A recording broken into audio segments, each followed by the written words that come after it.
అవతార పురుషుడా, లోకమును కాకుండా నిన్ను అర్థం చేసుకునేలా, లోక సంకల్పము కాకుండా నీ సంకల్పమును అర్థం చేసుకునేలా నన్ను మలుచు.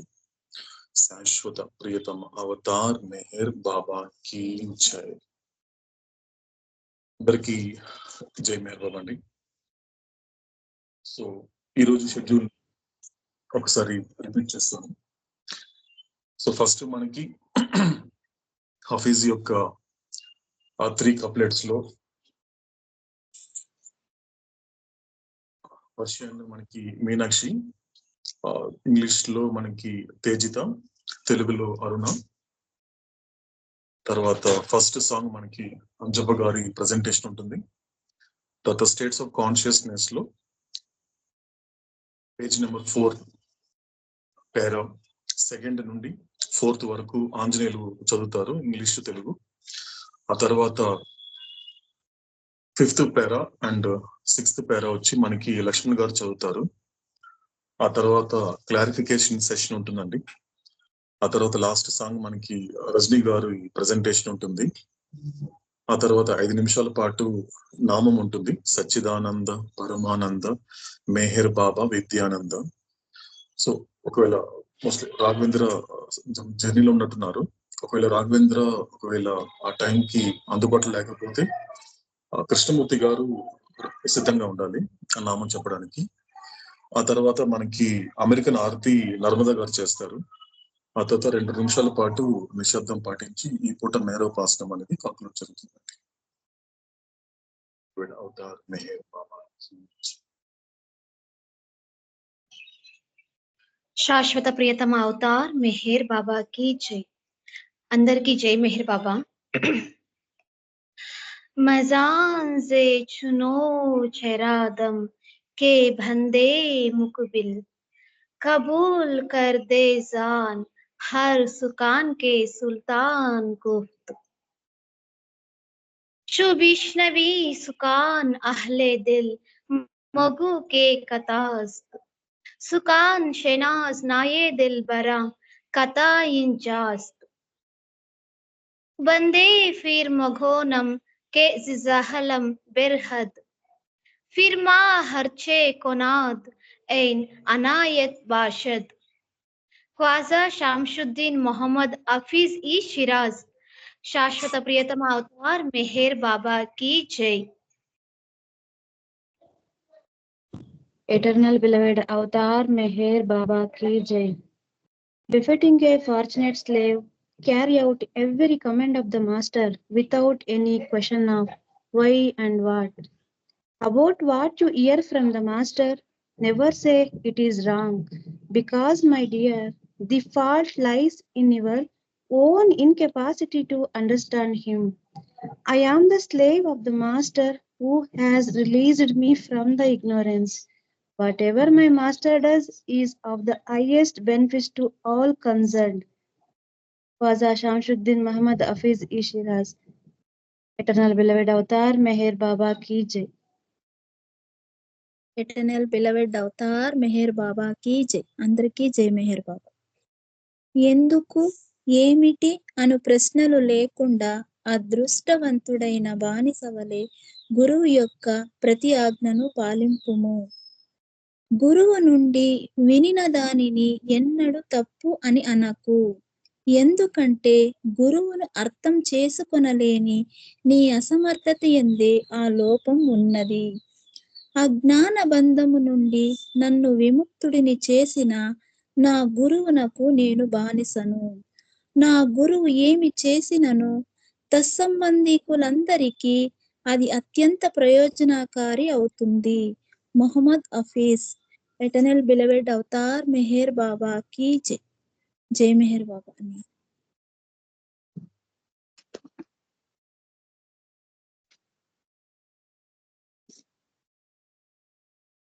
శాశ్వత ప్రియతమ అవతార్ మెహర్ బాబా కీ జై.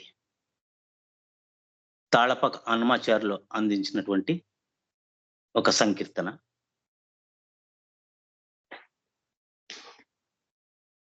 ఇతరులకు నిన్ను నెరుగతరమా, ఇతరులకు నిన్ను నెరుగతరమా, ఇందిరారమణ ఇతరులకు నిన్ను నెరుగతరమా. సతత సత్యవ్రతులు సంపూర్ణ మోహ విరహితులెరుగుదురు నిన్ను ఇందిరారమణ, ఇతరులకు నిన్ను నెరుగతరమా. నారీ కటాక్ష పటునారాచ భయరహిత చూరులెరుంగుదురు నిన్ను చూచేటి చూపు. ఘోర సంసార సంకుల పరిచ్ఛేదులకు ధీరులెరుంగుదురు నీ దివ్య విగ్రహము, ఇతరులకు నిన్ను నెరుగతరమా. ఇందిరారమణ ఇతరులకు నిన్ను నెరుగతరమా. రాగభోగ విదూర రంజితాత్ములు మహాబాగులెరుగుదురు నిన్ను ప్రణుతించు విధము. ఆగమోక్త ప్రకారాభిగమ్యములు మహాయోగులెరుగుదురు నీ ఉండేటి ఉనికి, ఇతరులకు నిన్ను నెరుగతరమా. ఇందిరారమణ ఇతరులకు నిన్ను నెరుగతరమా. పరమ భాగవత పద పద్మ సేవా నిజాభరణులెరుగుదురు నీ పలికేటి పలుకు. పరుగు నిత్యానంద పరిపూర్ణ మానస స్థిరులెరుంగుదురు నిన్ను తిరువెంకటేశ. పరుగు నిత్యానంద పరిపూర్ణ మానస స్థిరులెరుంగుదురు నిన్ను తిరువెంకటేశ. ఇతరులకు నిన్ను నెరుగతరమా. ఇందిరారమణ ఇతరులకు నిన్ను నెరుగతరమా. ఇతరులకు నిన్ను నెరుగతరమా. శాశ్వత ప్రియతమ అవతార్ మెహర్ బాబాకి జై. నాకు అర్థమైన రీతిలో నేను వివరించే ప్రయత్నం చేస్తాను. ఇతరులకు నిన్ను నెరుగతరమా అంటే నాకు అర్థమైన రీతిలో ఈ దట్టమైన సంస్కారాలు కలిగినటువంటి వారు ఆ భగవంతుణ్ణి తెలుసుకోనికి అయ్యలేదు. తరమా అవుతుందా అని అన్నమాచార్యులు అంటున్నారు. మరి ఎవరు తెలుసుకునగలరు అంటే ఈ అర్షడ్ వర్గాలు జయించిన వారు తెలుసుకునే అవుతుందా? అయ్యే పనా?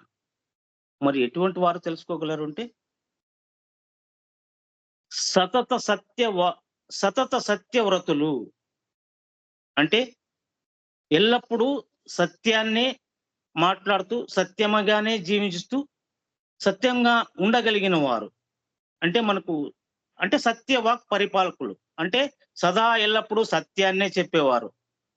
మనకు ఉదాహరణకు సత్యహరిశ్చంద్రుల వారు ఎల్లప్పుడూ సత్యాన్ని మాట్లాడుతూ సత్యంగానే జీవించినటువంటి మహానుభావుడు. ఆ సత్యవాక్ పరిపాలనకు గాను తన సామ్రాజ్యాన్ని వదులుకుంటాడు, తన కుమారుణ్ణి వదులుకుంటాడు, తన భార్యను కూడా వదులుకొని ఆ సత్యం అనే మాట పైన ఎల్లప్పుడూ నిలబడి ఆ సత్యవాక్ పరిపాలకుడుగా అతడు సత్యహరిశ్చంద్రుడుగా అయ్యాడు. అటువంటి వారు భగవంతుణ్ణి తెలుసుకోగలరు కానీ ఎరుగుదురు కానీ ఇతరులకు అది సాధ్యమయ్యే పైన. మరి ఇంకా చెప్తున్నాడు, వ్యామోహము అంటే ఈ అరిషడ్వర్గాల్లో ఒకటైనటువంటి కామము, క్రోధము, మోహము, మదము, మత్సరము అనే వీటిలో మోహము జయించిన వారు మాత్రమే తెలుసుకోగలరు. అంటే ఆధ్యాత్మిక మార్గంలో ఎటువంటి ఆకర్షణకు లొంగని వారు, అటువంటి వారు మాత్రమే నిన్ను ఎరుగుదురు అని చెప్తూ, ఇంద్రియ జీవితాన్ని గడిపేవారు నిన్ను తెలుసుకోలేరు.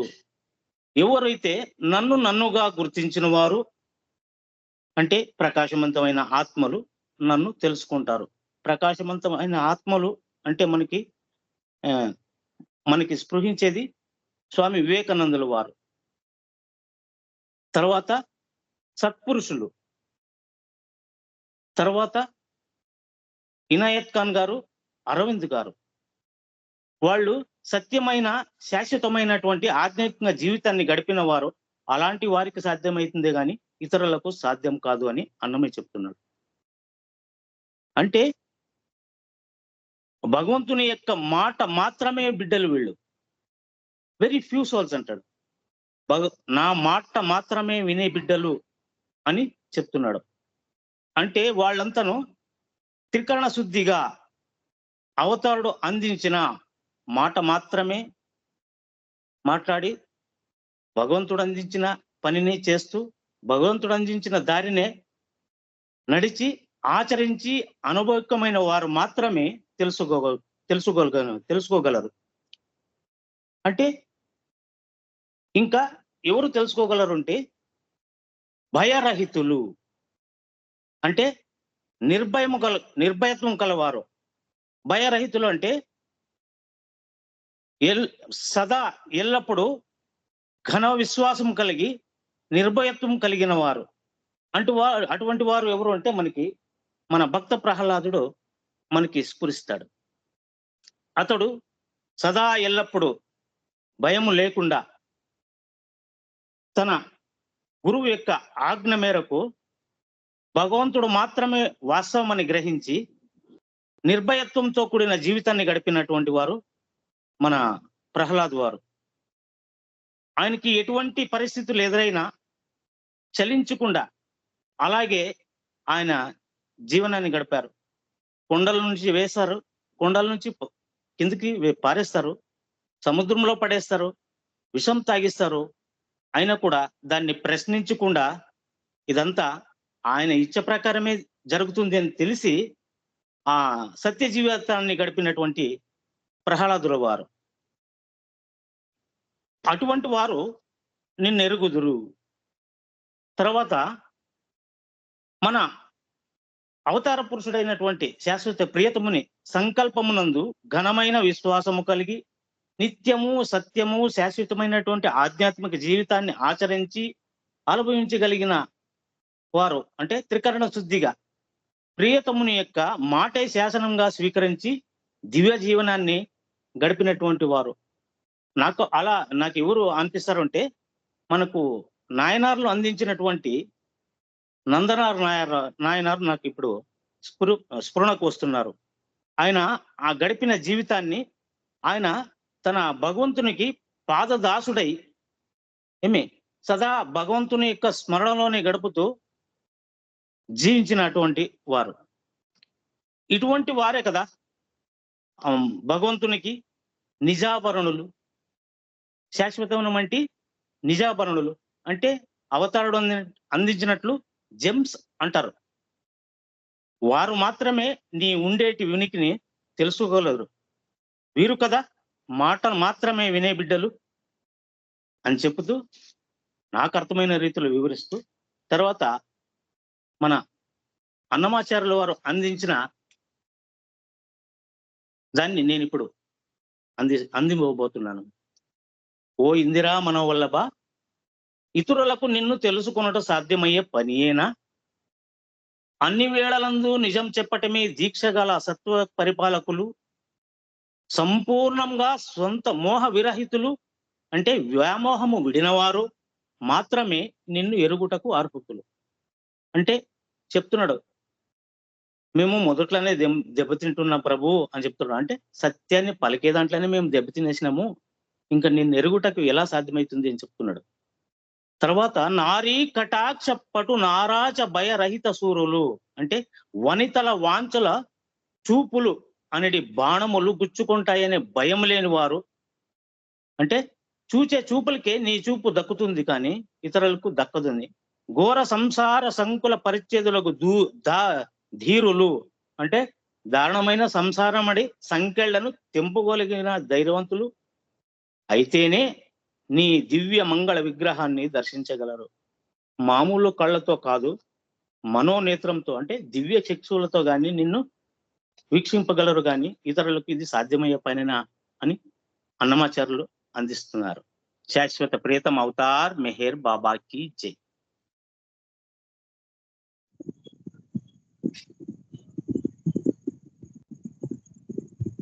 ఇంతవరకు మనకి అంజబ్గారు చెప్పినటువంటి అందించినటువంటి అన్నమయ సంకీర్తనలు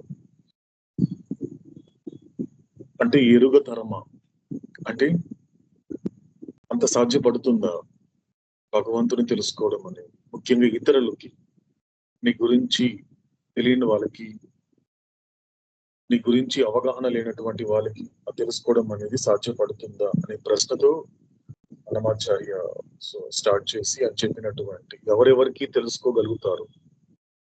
ఇప్పుడు ఈ క్షణం మనతో మాట్లాడుతున్నటువంటి అవతారిని ఎవరు తెలుసుకోగలుగుతారు అనేటువంటి ఒక ప్రశ్న కన్నప్పటికీ అది ఒక విచారణ. తను విచారణ చేసుకుంటున్నాడు అన్నమయ్య. విచారణ చేసుకుంటున్నప్పుడు అందరికీ సాధ్యపడుతుందా? ఎందుకంటే ఇదే విషయాన్ని అవతార పురుషుడైన మెహర్ బాబా ముందు చాలా సార్లు ఎన్నో సందర్భాలలో ఈ యొక్క ప్రస్తావన తీసుకురావడం జరిగింది. బాబా నీ గురించి ఎందుకు ఎక్కువ మందికి తెలియదు? మెహర్ బాబా అంటే చాలా తక్కువ మందికే తెలుసు కదా, ఎక్కువ మందికి ఎందుకు తెలియదు? కరెక్ట్ గా చెప్పాలి అంటే ఒక ప్రాపంచిక భాషలో తెలియాలంటే మెహరాబాద్ ఎందుకు ఫేమస్ అవ్వలేదు, ఎందుకు వెల్ నోన్ ప్లేస్ కాలేదు ఒక షిరిడితోనూ ఒక తిరుమలతోనూ? ఎందుకంటే ఆ టైంలో అవతాడి ముందు ఇలాంటి విషయాలు మాట్లాడేవారు. అడుగుతున్నప్పుడు ఇప్పుడు అవతాడు చెప్పిన మాట ఏంటి అంటే చిన్న క్లారిఫికేషన్, నీ గురించి ఎందుకు తెలియదు అంటే అక్కడ అవతాడు చెప్పిన మాట ఏంటి అంటే నా గురించి వాళ్ళకి తెలియడం అనేది విషయం కాదు, నా గురించి వాళ్ళకి తెలియనివ్వకుండా నేనే చేశాను అన్నాడు అవుతాడు. వాళ్ళు తెలుసుకోవడం అనేది నా పర్మిషన్ లేకుండా నన్ను ఎవరు తెలుసుకోగలుగుతారు? నా గురించి తెలుసుకోవాలన్నా కూడా నా దగ్గర రావాలని నేను పర్మిషన్ ఇవ్వాలి కదా. మీరేమనుకుంటున్నారు? వాళ్ళు అనుకుంటే వచ్చేస్తారని మీరు అనుకుంటున్నారా? నేను అనుకోవాలి. మీరు అనుకుంటే నా దగ్గర రాలేరు, నేను అనుకుంటే మీరు నా దగ్గరకు వస్తారు. ఎందుకంటే ఇది చాలా వరకు ఒక సూక్ష్మమైనటువంటి విషయం, అంటే అర్థం కాని విషయం ఇది. ఎందుకంటే ఒక చోట అదే కిరాని ఒక చోట టాక్స్ మాట్లాడుతూ ఒక ప్రెజెంటేషన్ లో తను ఏమంటాడంటే ప్రతి ఒక్కరూ మెహరాబాద్ వెళ్తున్నాము అంటున్నారు కదా, మీరంతా నిజానికి మీ అంతటగా మీకు మెహరాబాద్కి వెళ్ళడం అనేది సాధ్యపడుతుందని మీరు అనుకుంటున్నారా అని అడిగాడు. మీ అంతటగా మీరేమంటున్నారు, ఎలా వచ్చారు అంటే నేను ఇంతవరకు చాలా మందిని అడిగాను మెహరాబాద్కి వచ్చినటువంటి వాళ్ళని. ఇదంతా కూడా జరిగింది అవతారం సాధించిన తర్వాత, అంటే ఆఫ్టర్ 69-70s లో. చాలా మంది ఏమంటారంటే మేము ట్రైన్ లో వచ్చాము, లేకపోతే రిజర్వేషన్ లో వచ్చాము, కార్ లో వచ్చాము, లేదా ఫ్లైట్ లో వచ్చాము, కాబట్టి మేము వచ్చాము అంటున్నారే. కానీ చాలా తక్కువ మంది కూడా ఏమంటున్నారు తెలుసా, నిజానికి జరిగింది ఏంటంటే మరి కొంతమంది ఏమంటారంటే మీరు ఎప్పుడు వచ్చారు అంటే బాబా ఇప్పటికీ పిలిపించుకున్నాడు అది అంటారు కొంతమంది. నాకు అది బాగా నచ్చింది, ఎందుకంటే నిజం అదే. కొంతమంది అన్నారు, ఎక్కువ మంది కాదు కానీ కొంతమంది ఏంటంటే ఇప్పటికీ బాబా మమ్మల్ని పిలిపించుకున్నారు, అది ఇప్పటికి రాగలిగాము మేము, ఆయన పిలిపించుకుంటే మేము వచ్చి భూమి మీద ఈ నేల మీద అడుగు పెట్టగలిగాము అంటే that is a right thing, అది నిజమైనటువంటిది. మిగతా వాళ్ళు ఎలా మాట్లాడుతారు, ఎలా వచ్చావు అంటే ఇలాగే చెప్తారు సాధారణంగా, ఇలా వచ్చాం. ఎందుకంటే ఆయన పిలిపించుకుంటే తప్ప నా అంతటగా నేను అనుకుంటే ఏదో టైం దొరికిందని, లేకపోతే ఈ టైంలోకి వెళ్ళాలి అనేది నువ్వు అనుకుంటున్నావేమో. కాదు కాదు, ఆ టైంకి, ఎందుకంటే ఒక మాట అంటాడు అవుతాడు, ప్రతి మనిషికి ప్లాన్స్ ఉంటాయి. ప్రతి మనిషికి ప్లాన్స్ ఉంటుంది. నేను ఇలా ప్లాన్ చేస్తున్నాను, మేరాబాద్కి వెళ్తున్నాను, లేదా పలానా చోటుకి వెళ్తున్నాను. ప్లాన్ అంటే ప్లాన్ అనేది మనిషి జీవితంలో ఒక అంతర్భాగం అయిపోయింది. ప్రణాళిక అంటాడు. కానీ దీని విషయం మాట్లాడుతున్నప్పుడు అవతాడు ఏం చెప్తాడంటే, నిజానికి రెండు విషయాలు ఉన్నాయి. ప్లాన్ ఒకటి ఉంది, పీస్ ఒకటి ఉంది. పీస్ అంటే ప్రశాంతత. రెండు ఉన్నాయి. నిజానికి నువ్వు బాగా నువ్వు కాస్త విశ్లేషించుకుంటే, నువ్వు ప్రణాళిక చేసిన ప్రతిసారి నువ్వు అనుకుంది జరుగుతుందా లేదా అనే విషయం పక్కన పెడితే నీకు ప్రశాంతత ఉండేది కాదు. నీకు గుర్తుపెట్టుకో అన్నాడు. నువ్వు ప్లాన్ చేస్తున్నంత వరకు నీ జీవితంలో ఏ ప్లాన్ చేస్తున్నప్పుడు ఏదైతే జరగాలి, ఏదైతే జరిపించాలి, నువ్వు ఎంత ప్రయత్నించినా కూడా కొన్ని జరగవు నీ లైఫ్ లో. నువ్వు ప్లాన్ చేసుకున్నావు, కరెక్ట్ గా ప్లాన్ చేసుకున్నావు, ఆయన కొన్ని జరగవు. ఆ జరగకపోయేసరికి ఏమవుతుందంటే నీకు ప్రశాంతత ఉండదు. ఆటోమేటిక్ గా నీకు ప్రశాంతతనే ఉండదు. అందుకు అవతడు ఒక మాట చెప్తాడు. ఎందుకంటే రెండు ఒక చోట ఉండవు. ప్లాన్, పీస్ ఒక చోట ఉండదు. ఒకవేళ ప్లాన్ చేసుకుంటే పీస్ విషయం మర్చిపో. పీస్ కావాలంటే ప్లాన్ చేసుకో. అయితే ఏం చెయ్యాలి? ప్రిపరేషన్ అవ్వాలి. Should prepare. సంసిద్ధంగా ఉండాలి. నువ్వు ప్రిపేర్ చేసుకో. ఒకవేళ నువ్వు ప్రిపేర్ అయినటువంటిది ఏదైతే ఉందో అది నా ప్లాన్ లో భాగం అయితే జరుగుతుంది, లేకపోతే జరగదు. అంతే. అప్పుడు ఏమవుతుంది? నువ్వు ప్లాన్ లేకుండా ప్రిపేర్ చేసి పెట్టుకున్నావంటే ఏం జరుగుతుంది అంటే, నీకు ఏమి జరిగినా జరగకపోయి నీకు ప్రశాంతంగా ఉంటుంది. ఇదంతా అర్థమవుతుందా ఎవరికైనా, ఇతరులకి? ఇది ప్రశ్నిస్తున్నాడు, తను ప్రశ్నించుకుంటున్నాడు అన్నమయ్య. ఇలా అర్థమవుతుందా అందరికీ? ఇతరులకు అర్థమవుతుందా? అయ్యా నీకు అర్థమవుతుందా అంటే, కొన్ని లక్షణాలు గల కొన్ని వ్యక్తుల గురించి చెప్పాడు మనకి అన్నమయ్య. అది మనకి ఇప్పుడు అంజప్ప గారు చాలా సుస్పష్టంగా ఒక విధంగా లోతుల్లోకి వెళ్ళి చెప్పాల్సినటువంటి విషయాలు ఆయనకు అర్థమైన విధంగా అందించడం జరిగిందండి. కాబట్టి అందరికీ అర్థమయ్యే విషయం కాదు. అందరికీ ఆయన గురించి తెలుసుకునే అవకాశం అనేది తక్కువ. అంటే అసాధ్యం అని చెప్పడానికి లేదండి, కష్టమే, కానీ సాధ్యపడుతుంది. తెలుసుకోవాలి. ఎందుకంటే అదే అన్నమయ్య చెప్పినట్లుగా మోక్షం అంటే ఏంటి అంటే, తెలిసితే మోక్షము అని ఒక్క లైన్ లో చెప్పాడు. ఒకే ఒక లైన్. తెలిసితే మోక్షము, తెలియకున్న బంధము. అంతే. నువ్వు తెలుసుకోకపోతే, నీ గురించి నువ్వు తెలుసుకోకపోతే నష్టం ఏం లేదు. నీకు వచ్చే పెద్ద నష్టం ఏం లే, ఒక్క పునర్జన్మ తప్ప. నీకు నష్టం అంటే ఏమి ఉండదు. నష్టం అంటూ పెద్దగా అంటే ఏముంటుంది అంటే, ఒక పునర్జన్మ తప్ప. బంధమే. బంధం అంటే ఏంటి? మళ్ళీ మరో తల్లి కడుపులో రిజర్వేషన్ ని నువ్వు ఫిక్స్ చేసుకున్నావు. అంతే, ఇంకేం లేదు. ఒక చోట అక్కడ బర్త్ ని తల్లి కడుపులో ఒక స్లీపర్ లేకపోతే సీట్ ఒక రిజర్వ్ చేసుకునేసి రెడీ అయిపోయావు అని అర్థం. ఇంకేం లేదు. కాబట్టి తెలియకున్న బంధము. తెలిసితే ఏం? తెలిసితే మోక్షము. ఏం తెలుసుకోవాలి? ఎందుకంటే గాడ్ స్పీక్స్ లో ఆ కంటెంట్స్ లో మీరు అబ్జర్వ్ చేస్తే గొప్ప విషయం ఏంటి అంటే, చెప్పినటువంటి అవతారుడు ఇచ్చిన 10 పార్ట్స్ లో, అవుట్ ఆఫ్ 10 పార్ట్స్ లో 5 పార్ట్స్ అంతా కూడా మీరు చూస్తే కాన్షియస్నెస్ మీదనే ఉంటుంది. అండ్ కంప్లీట్ గా కాన్షియస్నెస్ మీదే, అండ్ కంప్లీట్ గా అందులో అవుట్ ఆఫ్ 10 ఒక 5 పార్ట్స్ అంతా కూడా మీ కాన్షియస్ మీదే ఉంటుంది. అంటే తెలుసుకోవడం మీదే ఉంటుంది, ఆ ఎరుక మీదనే ఉంటుంది. కాబట్టి తెలిసితే అంటే ఏంటి? నువ్వెవరో నీకు తెలిసితే మోక్షము. తెలిసితే అంటే ఏంటి? బయట విషయాలు కాదు. బయట విషయాలు కావు. నీ గురించి విషయాలు తెలుసుకుంటే, నువ్వెవరో నువ్వు తెలిస్తే నీకు మోక్షము. నువ్వెవరో నీకు తెలియకపోతే బంధము. కాబట్టి నువ్వు శరీరానికి కానీ ప్రపంచానికి కనెక్ట్ అవుతున్నంత వరకు కూడా నువ్వు తెలుసుకునే అవకాశం అనేది సాధారణంగా జరగదు. కాబట్టి తెలియకపోతే ఏమవుతుందంటే బంధము. అంతే, ఇంకేం లేదు. బంధం అంటే ఇంకోళ్ళు ఏం లేదు. మరి ఇంకొక జన్మలో మరిన్ని కొంతమందితో ఒక రకమైన వైండింగ్ ప్రాసెస్, చుట్టుకునే ప్రక్రియ. ఇదంతా వైండింగ్ ప్రాసెస్. వైండింగ్ ప్రాసెస్ అంటే ఏంటి? చుట్టుకునే ప్రక్రియ. చుట్టుకుంటూనే ఉన్నావు. ఎంతలా చుట్టుకుంటున్నావు అంటే మాత్రము విడదీయలేనంతగా చుట్టేసుకుంటున్నావు. దీని అవతారుడు చెప్పిన మార్చ్ ఏంటంటే, according to chart number 9, divine theme chart number 9 లో చూస్తే అక్కడ స్పష్టంగా అవతారుడు మెన్షన్ చేశాడు వైండింగ్ ప్రాసెస్ అని. ఎందుకంటే వైండింగ్ ప్రాసెస్ స్టార్ట్ అయితేనే సంస్కారాస్ అనేది ఇంక్రీజింగ్ అవడం స్టార్ట్ అయింది. సంస్కారాస్ ఇంక్రీజ్ అయితేనే కాన్షియస్నెస్ అనేది కూడా ఎవాల్వ్ అవడం స్టార్ట్ అయింది. ఎక్కడ దాకా ఉంటుంది ఇదంతా కూడా అంటే, up to realisation process. Up to realisation process దాకా కూడా ఈ వైండింగ్ ప్రాసెస్ అనేది ఉంటుంది. కాబట్టి నువ్వు తెలుసుకోవాల్సింది ఏంటంటే, నీ గురించి నువ్వు తెలుసుకోవాలి. కాబట్టి నీ ప్రైమరీ రెస్పాన్సిబిలిటీ ఏంటంటే to know who are you. What is your primary responsibility? To know who am I. నేను ఎవరో నేను తెలుసుకోవాలి. అప్పుడు తెలిస్తే నాకు మోక్షము, అప్పుడు నాకు మాత్రం స్వేచ్ఛ. సో ఈ విషయాన్ని మనకి అవుతాడు సో ఒక నిరంతరంగా కంటిన్యూగా మనకి కంటిన్యూ చేస్తున్నాడు. కాబట్టి సో గాడ్ స్పీక్స్ లో ఉన్నటువంటి ఫస్ట్ పార్ట్ అయినటువంటి స్టేట్స్ ఆఫ్ కాన్షియస్నెస్ అనేది మనకి అవుతాడు చెప్పడం అనేది కంటిన్యూ చేస్తున్నాడు ఆయన. సో ఫస్ట్ ఏం తెలుసుకున్నాం మనంతా కూడా స్టేట్స్ ఆఫ్ కాన్షియస్నెస్ అంటే ఏంటి ఇక్కడ మనకి. ఎందుకంటే ఈ స్టేట్స్ ఆఫ్ కాన్షియస్నెస్ అనేది ఎంత గొప్పది అంటే నిజంగా ఒక రకంగా పునాది అంటే నాకు సంబంధించినంత వరకు. ఈ గాడ్ స్పీక్స్ లో ఉన్నటువంటి 276 పేజీలను ఉండేటువంటి ఆయన చెప్పదలుచుకున్న విషయాలు ఏదైతే ఉన్నాయో వాటన్నిటికీ పునాది అంటే. ఎందుకంటే పునాది ఎంత గట్టిగా ఉంటేనే ఇల్లు స్థిరంగా ఉంటుందండి. పునాది సరిగా లేదనుకోండి, ఏదైనా వరద వచ్చింది అనుకోండి, ఏదైనా ఇబ్బంది పడింది అనుకోండి, ఇల్లు నిలబడడం కష్టం. పునాది చాలా ఇంపార్టెంట్. కాబట్టి అవతాడు చెప్పబోయే ముందు విషయాలు వీలైనంత వరకు ఈ 7 పేజెస్ ఏదైతే ఉన్నాయో, ఎందుకంటే నేను ఈ 7 పేజెస్ కి నేను చూడటం లేదండి, సప్త భూమికలుగా చూస్తాను.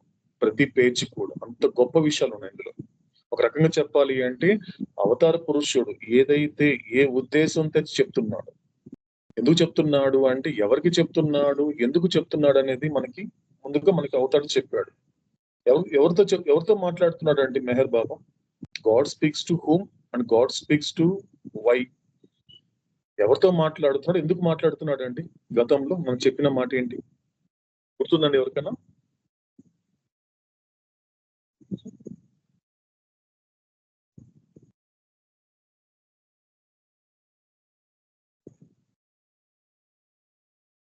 భగవంతుడు ఎవరితో మాట్లాడుతున్నాడు? మెహర్ బాబా భగవంతుడిగా ఎవరితో మాట్లాడుతున్నాడు, ఎందుకు మాట్లాడుతున్నాడు?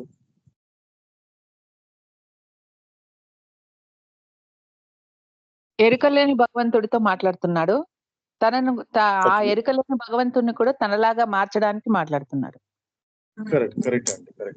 అంటే ఎవరితో మాట్లాడుతున్నాడు అంటే అన్కాన్షియస్ డివినిటీ. భగవంతుడు ఎవరితో గాడ్ స్పీక్స్ టు హూమ్ అంటే ఎవరితో మాట్లాడుతున్నాడు అంటే అన్కాన్షియస్ డివినిటీ.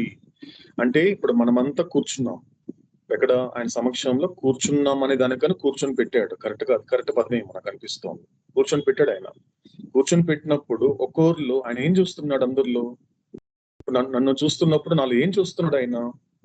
నాలో ఏం చూస్తున్నాడు అంటే నాలో ఉన్న డివినిటీ చూస్తున్నాడు అవతార్ మెహర్ బాబా. కూర్చోపెట్టి నాలో ఉన్న డివినిటీ ఎలా ఉంది? ఆ డివినిటీ అన్కాన్షియస్ గా ఉంది. ఒక దైవత్వం చూస్తున్నాడు. హరిప్రసాద్ కూర్చోపెట్టినప్పుడు హరిప్రసాద్ చూడటం లేదు మెహర్ బాబా. నాలో ఉన్నటువంటి ఒక దైవత్వం ఆయన కనిపిస్తోంది. కానీ ఆ దైవత్వం అనేది ఎలా ఉంది? అన్కాన్షియస్ గా ఉంది, ఎరుకలేని దైవత్వము. కాబట్టి ఎందుకు సో నాతో ఎవరితో మాట్లాడుతున్నాడు? ఎరుకలేని దైవత్వంతో మాట్లాడుతున్నాడు. ఎందుకు మాట్లాడుతున్నాడు అంటే ఎరుకతో కూడిన భగవంతుడిగా తయారు చేయాలని మాట్లాడుతున్నాడు. హి want to make me conscious God. తను ఏం చేయాలనుకుంటున్నాడు? మళ్ళీ అన్కాన్షియస్ గా ఉండదలుచుకోలేదు. ఎందుకు నాకు మళ్ళీ రీఇన్కార్నేషన్ ఎందుకు పడుతున్నాను, మళ్ళీ ఎందుకు లోకానికి ఎందుకు రావాల్సి వస్తోంది అంటే ఎక్కడ కూడా ఈ అన్కాన్షియస్ డివినిటీ అనేది అన్కాన్షియస్ గా నేను పెట్టేసుకున్నాను తప్ప ఏ జన్మలో కూడా కాన్షియస్ గాడ్ అయ్యే ప్రయత్నం నేను చేయలేదు.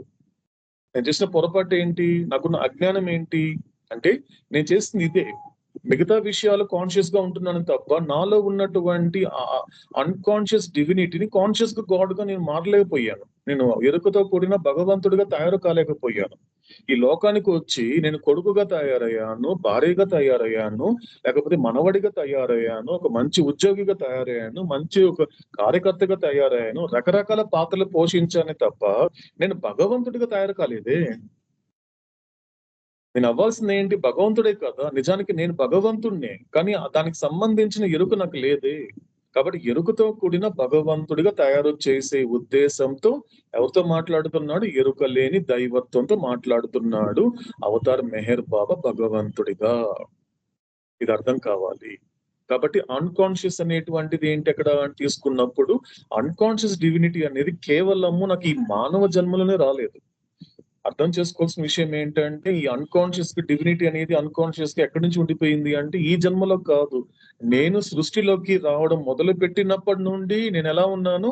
అన్కాన్షియస్ డివినిటీగానే ఉన్నాను. అన్కాన్షియస్ డివినిటీ అంటే ఏంటి? ఎస్ అండి, సోల్, ఆత్మ. ఎలా ఉంది ఆత్మ? వాళ్ళు నాకు అందుకే చెప్తారు, నీలో భగవంతుడు ఉన్నాడని చెప్తారు తప్ప, మీరు చూడండి సాధారణంగా అవతారుడు వాడే పదాన్ని సాధారణంగా తక్కువ మంది వాడతారు, తెలిసిన వాళ్ళు మాట్లాడతారు. నీలో భగవంతుడు ఉన్నాడు అంటారే తప్ప నీలో దైవత్వం ఉందని ఎంతమంది అంటారండి? చాలా తక్కువ మంది అంటారు. ఎందుకంటే నువ్వు చూడాల్సింది భగవంతుని కాదు, నువ్వు చూడాల్సింది ఫస్ట్ దైవత్వం. అంటే నీకు ఎరుకతో కూడిన భగవంతుడిగా తయారవ్వాలంటే నీకు కావాల్సిన అర్హత, నీకు కావాల్సిన గుర్తింపు, నీకు కావాల్సినటువంటి అవగాహన ఏంటి అంటే అసలు నువ్వెవరో నీకు తెలియాలి. కాబట్టి నువ్వెవరివి? ఒక దైవత్వానివి, ఒక ఆత్మస్వరూపుడివి. కానీ ఆ దైవత్వం అని ఎలా ఉంది? ఒక ఎరుక లేకుండా ఉంది. అందుకే దైవత్వం అనేది వెంటనే అందరికి వస్తూ ఉందా అంటే అవతారది చెప్తాడు, లేదు అందరికి రావటం లేదు. ఎందుకంటే మళ్ళీ అది 3 ప్రాసెస్. ఇప్పుడు నేను అవతాడు చెప్పినటువంటి ఈ మాటని కొద్దిగా విచారణ చేస్తే 3 విషయాలకు నాకు అర్థమైంది, నాకు అర్థం చేసుకుంటున్నాను, ఇప్పటికి అర్థం చేసుకుంటున్నాను. అంటే ఏంటి, ఏం చెప్తున్నాడు? దైవత్వం కన్నా ముందు ఏం జరుగుతోంది? నేను ఎక్కడి నుంచి వచ్చాను? ఒక పరిణామ ప్రక్రియ నుండి, నిన్నటి నా కథ అయినటువంటి ఆ ఎవల్యూషన్ ప్రాసెస్ లో కూడా నేను రాతి నుండి అప్ టు ఎక్కడి దాకా వచ్చాను? జంతువు దాకా వచ్చాను. నిన్నటి నా కథే కదండి అది, నా కథ అది, ఎవరో కథ కాదు. నిన్నటి నా కథనే నాకు నా కథానాయకుడు అందించాడు. కాబట్టి జంతువుగా ఉన్నప్పుడు ఏం చేస్తున్నానంటే ఎప్పుడైతే జంతువు నుండి వచ్చినప్పటికీ కూడా మనిషిగా పుట్టినా కూడా ఆ జంతువుగా ఉన్నప్పుడు ఉన్నటువంటి ప్రవృత్తి అనేది ఇప్పటికీ మానవ జన్మలో ఉంటుంది. అంటే ఏం జరుగుతోంది? దానిని అవతారుడు యానిమాలిటీ అన్నాడు, అంటే జంతుత్వం. అంటే దైవత్వం ని గుర్తించాలి అంటే ఒక్కసారి ఎంత ప్రాసెస్ అనే చెప్తున్నాడు అవుతాడు. దైవత్వం వెళ్ళడానికన్నా ముందు ఈ 2 తెలుసుకో. నేను చెప్పబోయేటువంటి మొదటి 2 విషయాలు ఉన్నాయి. నీలో ఫస్ట్ ఒక జంతుత్వం ఉంది. ఇదే బైరమంగళలో 1939 లో మనకి 17th మనకి డిసెంబర్ లో అవతాడు చెప్పినటువంటి మెసేజ్ లో ఒక లైన్ చాలా స్పష్టంగా వాడాడు అవుతాడు. ఏంటది? టాకింగ్ యానిమల్, మాట్లాడే జంతువు. ఎవరిని అన్నాడు ఆ మాట? ఆర్డినరీ హ్యూమన్ బీయింగ్ ని అన్నాడు. తన మాట వినని బిడ్డని ఒరే నువ్వు మాట్లాడే జంతువురా అన్నాడండి. అంటే ఈ మాట అన్నప్పుడు బాధపడాలా, కృంగిపోవాలా, కృషించిపోవాలా అంటే కాదు, ఆలోచించాలి. నా తండ్రికి నాలో కనబడని గుణం ఆయన కనిపించింది అంటే ఎక్కడో చోట జాగ్రత్త పరుస్తున్నాడు. నాలో కనిపించినటువంటి జంతువు నా తండ్రి కనిపిస్తోంది అంటే జాగ్రత్త పడాలి, కొద్దిగా కొంచెం అలర్ట్ అవ్వాలి. కాబట్టి నాలో కనిపించినటువంటి జంతుత్వంతో ఆయన ఎంత బాధతో ఆ మాటను ఉంటాడు. కాబట్టి మాట్లాడుతున్నావు. ఎందుకు ఎలా మాట్లాడుతున్నావు? అంతే. ఎందుకంటే జంతువు మాట్లాడేది ఇప్పటికీ జంతువు కాదు. చూసారా ఆ వర్డ్? చూసారా? టాకింగ్ ఎనిమల్ అంట, మాట్లాడే జంతువు అంటున్నాడు అవుతాడు. అంటే దీన్ని బట్టి ఏం అర్థం చేసుకోవాలి, ఎలా అర్థం చేసుకోవాలి? ఈ మాట బట్టి ఇప్పుడు మనకు అన్నమయ్య చెప్పినట్లు ఇతరులకి ఎరుగ తరమా అంటే ఇది తరమా, ఆ మాటను ఎలా అర్థం చేసుకోవాలి? కొద్దిగా ప్రయాణం చేస్తే అవతాడు చెప్పే మాటని కాస్త ఒక అవగాహన తెచ్చుకోండి. ఏం తెలుస్తుంది అంటే జంతువు నిజానికి చూస్తే జంతువుకు ఉండేది ప్రవృత్తి, ఇన్స్టింక్ట్ అంటాడు అవుతాడు అకార్డింగ్ టు చార్ట్ నెంబర్ 9. కానీ మనిషికి ఉండేది మాత్రం, మనిషికి ఇన్స్టింక్ట్ లేదండి. బాగా అర్థం చేసుకుంటే ఇక్కడ పదం ఏంటి అంటే అకార్డింగ్ టు చార్ట్ నెంబర్ 9 అండి. చార్ట్ నెంబర్ 9 లో చాలా క్లియర్ గా చెప్పాడు అవుతాడు. కాబట్టి ఇక్కడ చూసేసరికి ఏమనిపిస్తోంది క్లియర్ గా అంటే అక్కడ కనిపించేటువంటి ఇన్స్టింక్ట్ ఏదైతే ఉందో, నేను మనిషిగా పుట్టేసరికి నాకు ఇన్స్టింక్ట్ ప్రవృత్తి లేదు, బుద్ధి మాత్రమే ఉంది.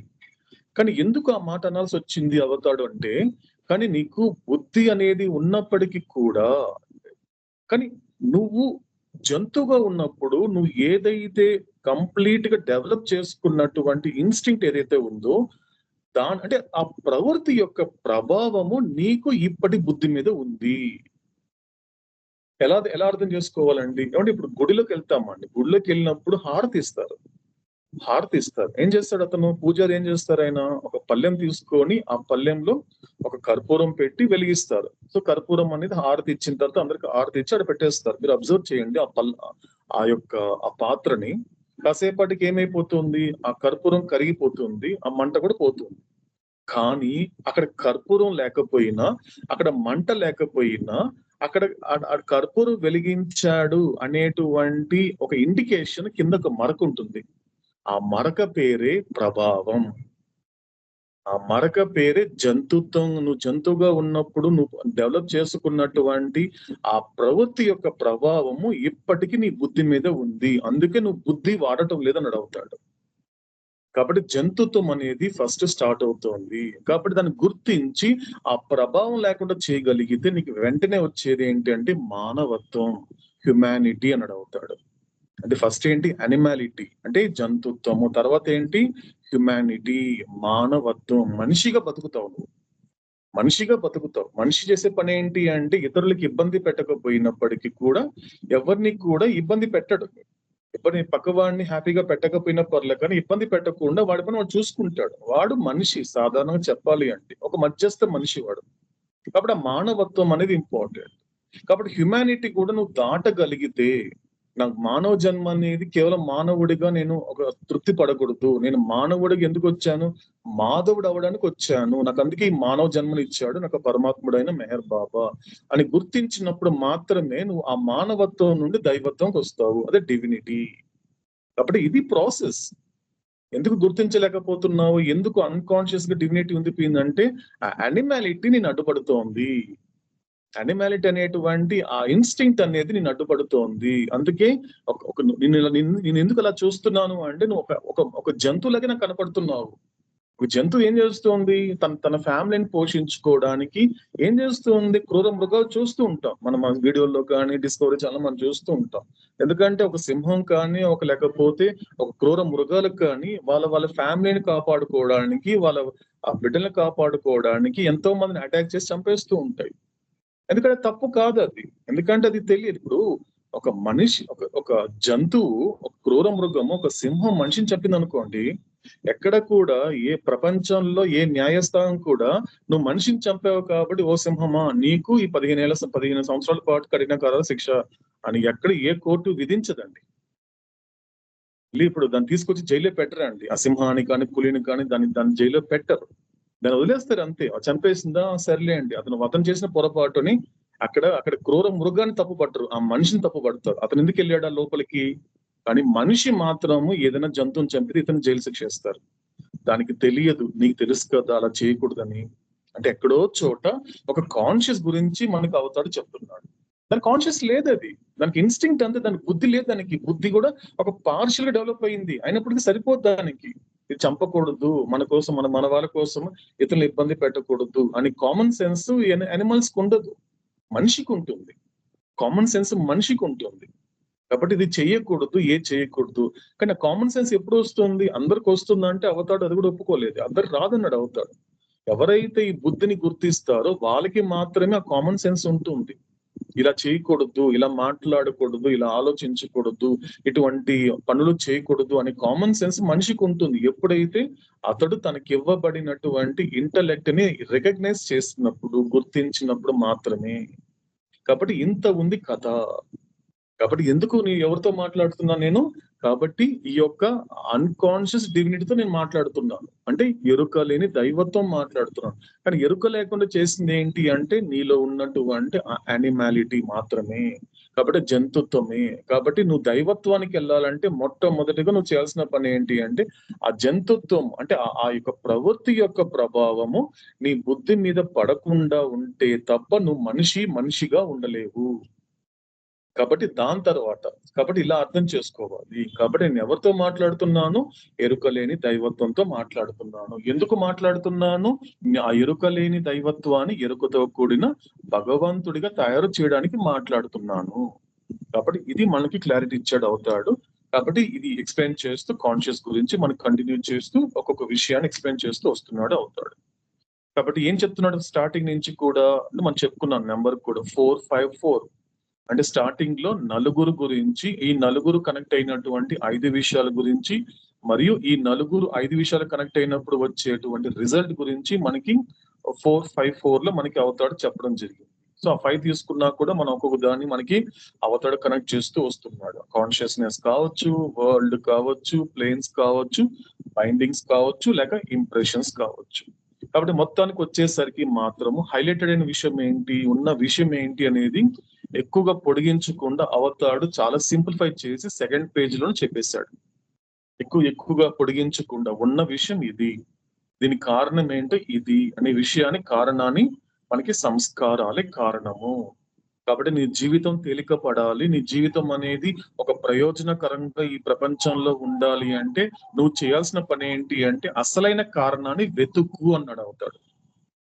అసలైన కారణం వెతుకు. నువ్వు ఏదైతే కారణం అనుకుంటున్నావో అది కారణం కాదు, అది నువ్వు కార్యానికి కేవలము బానిసైపోవడం వల్ల నీకు తెలిసినటువంటి నీ అవగాహన రాహిత్యంతో అది కారణం అనుకుంటున్నావే తప్ప నిజానికి అది అసలైన సిసలైన కారణం కాదు. కాబట్టి నేను బాధపడుతూ ఉంటే ఇంకొక వ్యక్తి కారణం అని, నేను హ్యాపీగా ఉంటే మరొక వ్యక్తి కారణం అని నువ్వు ఏదైతే నువ్వు అనుకుంటున్నావో అది నిజం కాదు. అది నిజం కాదు. ఎందుకంటే ఈ ప్రపంచంలో ఎవరు పని కట్టుకొని ఎవరిని బాధ పెట్టరు, ఎవరు పని కట్టుకొని ఇంకొకరు హ్యాపీగా ఉంచరు. ఎవరి పని వాళ్ళు చేసుకుంటారు. ఇక్కడ వచ్చింది ఎవరు కూడా ఇంకొకరిని హ్యాపీగా ఉంచడానికి కాదు, ఎవరు ఎందుకు పుట్టింది ఇంకొకరిని ఇబ్బంది పెట్టడానికి కోసం కాదు. ఇదంతా కూడా నీకున్న అవగాహన రాహిత్యం. ఒక వ్యక్తిని ఇబ్బంది పెట్టేసరికి నీ లైఫ్ లాంగ్ అతన్నే క్యారీ చేస్తున్నావు అంటే ఎంత waste of time, waste of energy చేస్తున్నావు నువ్వు. అవగాహన లేకపోయేసరికి ఒక వ్యక్తి ఏదో ఒక మాట అన్నాడని అదే మాటని పట్టుకొని అదే వ్యక్తిని క్యారీ చేసుకుంటూ ఎన్ని సంవత్సరాల పాటు నువ్వు అతను క్యారీ చేస్తున్నావు. అతను లోకంలో ఉండొచ్చు, ఉండకపోవచ్చు. అన్నెసరీ క్యారింగే కదా ఇదంతా కూడా, అనవసరంగా మోయడమే కదా అంతా కూడా. దీనివల్ల ఏం జరుగుతోంది? ఉన్న టైం అంతా వేస్ట్ చేసుకుంటున్నావు, ఉన్నటువంటి ఎనర్జీ వేస్ట్ అయిపోతుంది, చివరికి నీ జన్మ కూడా వేస్ట్ అయిపోతుంది. ఇది కాదు. కాబట్టి కారణం ఏంటో తెలుసుకునే ప్రయత్నం చేస్తున్నాడు అవుతాడు. కాబట్టి కారణం తెలిపే ప్రయత్నం చేశాడు మనకి సెకండ్ పేజీలోనే, అదే సంస్కారాలు. ఎందుకంటే ప్రతి పునాది ఎలాగైతే గాడ్ స్పీక్స్ కి 7 పేజీలు అనేది ఎలాగైతే పునాదియో, అదే విధంగా అవతాడు చెప్పేటువంటి ప్రతి మాటకి పునాది ఏంటంటే సంస్కారాలు. వీటి గురించి కాస్త బట్ గుర్తు పెట్టుకో, సంస్కారం గురించి తెలుసుకునే ప్రయత్నం చేస్తున్నప్పుడు నీకు అడ్డుపడేది కూడా సంస్కారాలే. నేను సంస్కారాలు అది అడ్డుపడుతుంది అంత తేలిగ్గా. నన్ను తెలుసుకునే ప్రయత్నం వీడు చేస్తున్నాడని తెలిస్తే మాత్రం అదే అడ్డుపడుతుంది. నేనే భగవంతుడు అంటుంది.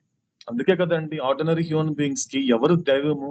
అన్నమయ్య చెప్పినట్లు, సో ఏమి ఎరగని వారికి, ఏమి తెలుసుకునేటువంటి వాడికి ఇంద్రియములే దైవము.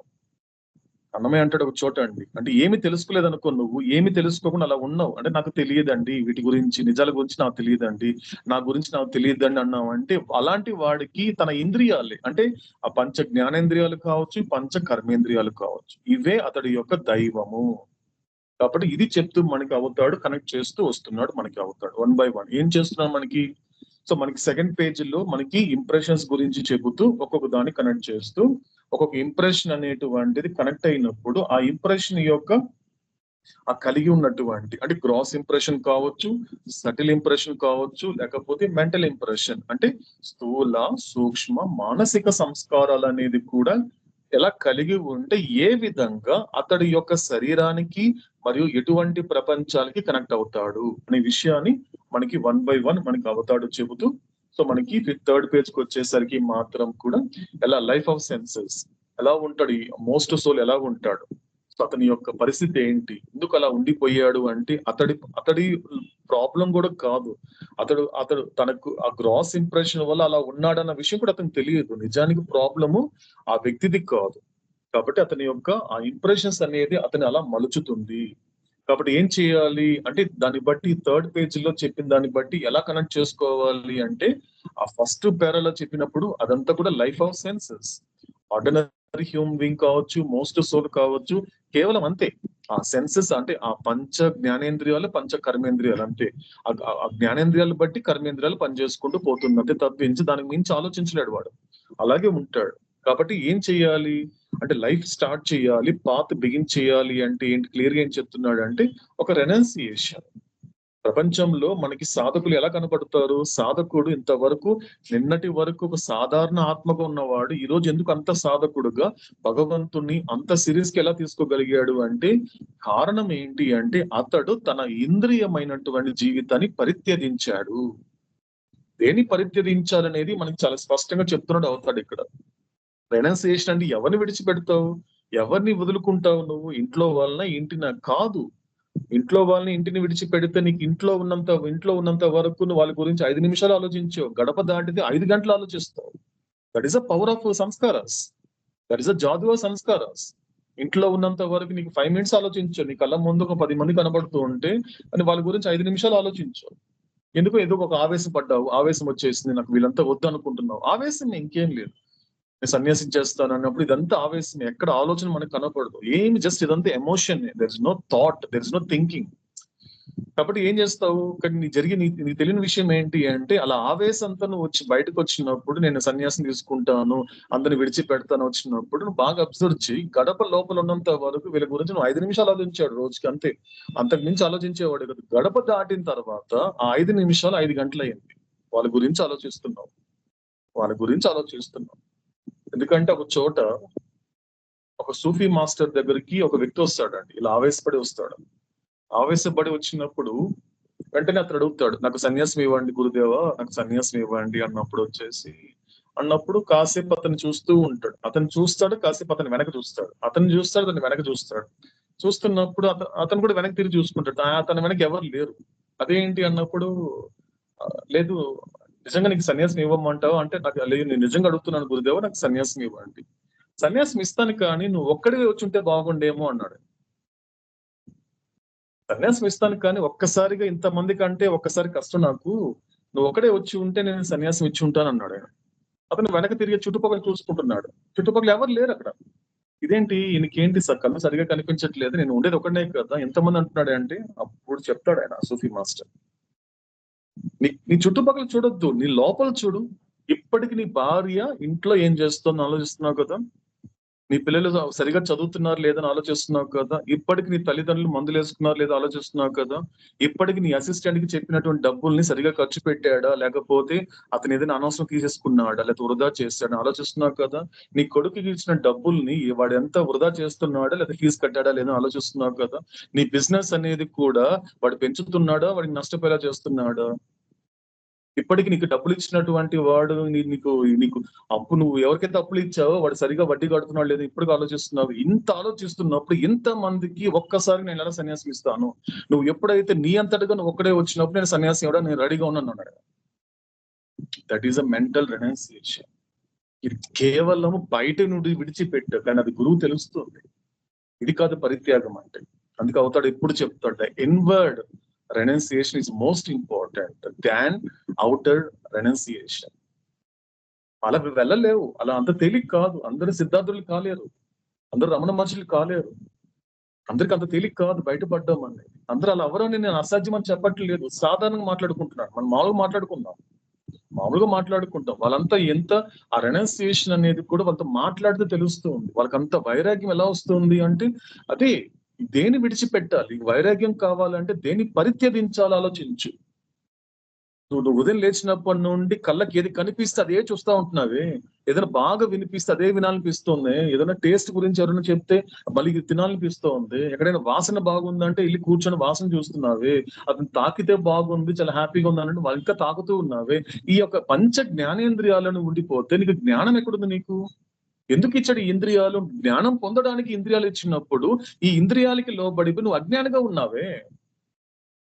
కాబట్టి ఇది కాదు. కాబట్టి నువ్వు విడిచిపెట్టాల్సింది ఏంటి, పరిత్యజించాల్సింది నీ యొక్క ఇంద్రియ జీవితాన్ని. అంటే ఇంద్రియాలకి లోబడి ఇంద్రియాల జీవితాలను గడిపేటువంటి నువ్వు ఆ ఇంద్రియాలని దాన్ని పూర్తిగా పరిత్యజించాలి. అప్పుడే నీ యొక్క స్టార్ట్ అవుతుంది సంసోల్ గా. వాడు సాధకుడు అంటాడు, అవుతాడు. వాడు ఆస్పిరెంట్. ఇది చెప్పాడు మనకు, అవుతాడు. ఇది చెప్పడం జరిగింది. 3rd పేజీలో మనం చెప్పిన మాట, 5th పేజీలో చెప్పిన మాట ఏంటి అంటే, 3rd పేజీలో చెప్పిన మాట ఏంటి అంటే, ఆ లైఫ్ ఆఫ్ సెన్సెస్ నుంచి వచ్చినటువంటి వాడికి ఏముంది ఒక్కసారిగా.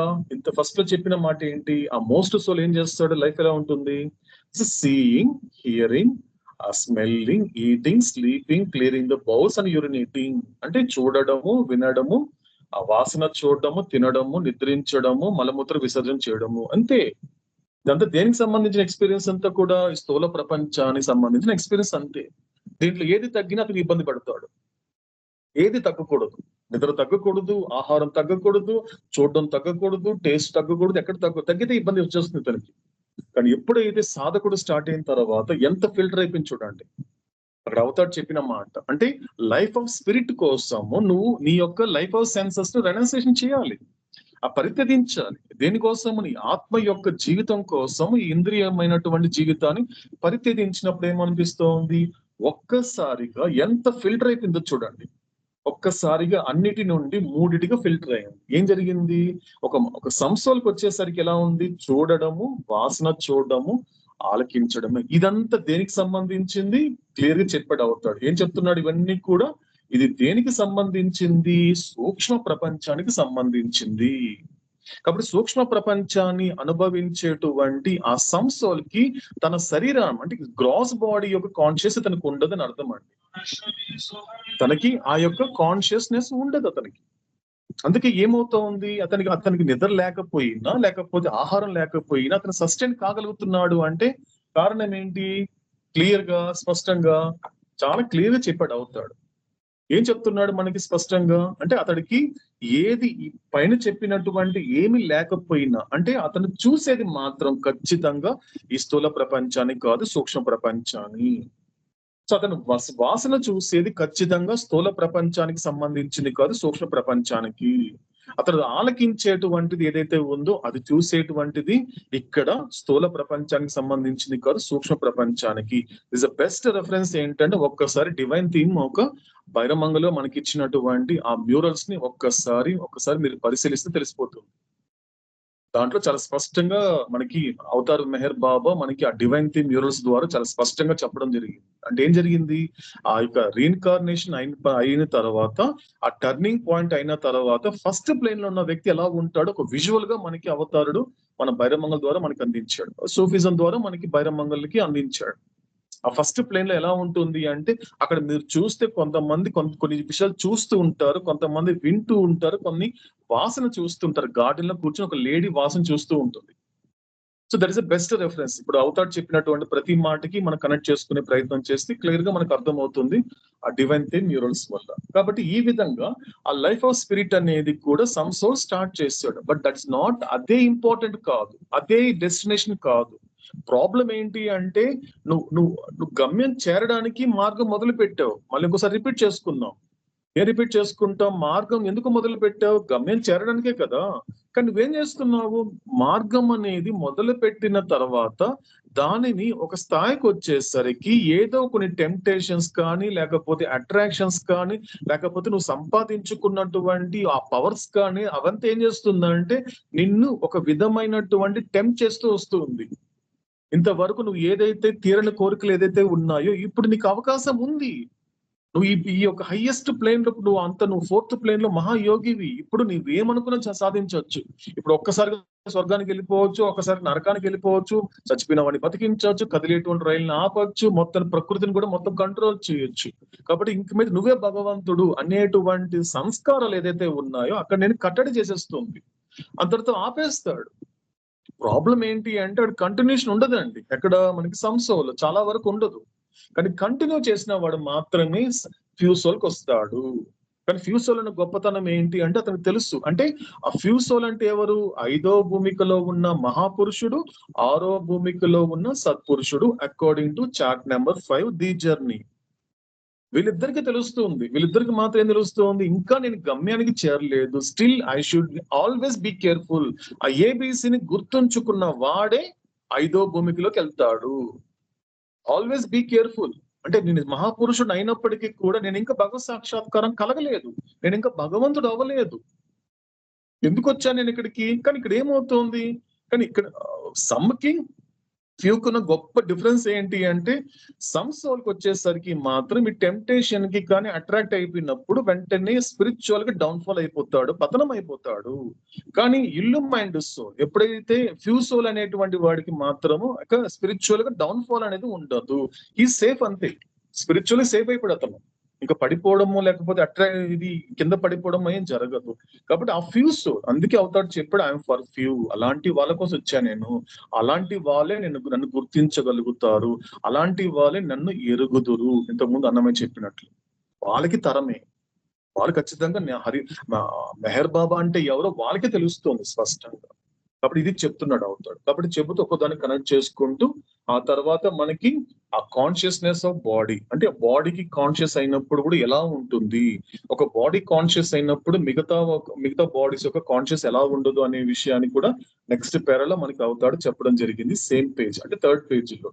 ఇక లాస్ట్ పేరాలో మనం చూసేసరికి 3rd పేజ్ లో లాస్ట్ పేరా మనం తీసుకుంటే అదంతా కంప్లీట్ గా ఎక్స్పీరియన్స్ ఆఫ్ వరల్డ్, ఆ ప్రపంచంలో ఉన్నటువంటి అనుభవాలు ఏ విధంగా ఉంటుంది అనేది అన్ని మనకి ఎక్స్ప్లెయిన్ చేసుకుంటూ నేను ఇటు వరకు ఆ 4th పేజీ 1st పేరా వరకు మనకి కంటిన్యూషన్ ఇవ్వడం జరిగింది. సో తర్వాత మనకి 4th పేజీలో ఫస్ట్ పేరాకి వచ్చేసరికి ఏం కనిపిస్తోంది, స్పష్టంగా నేను ఒక చాలా గొప్ప విషయం చెప్పాడు అవుతాడు. చాలా గొప్ప విషయం చెప్పడం జరిగింది. అంటే ఇట్స్ ఎస్సెన్స్ అండి.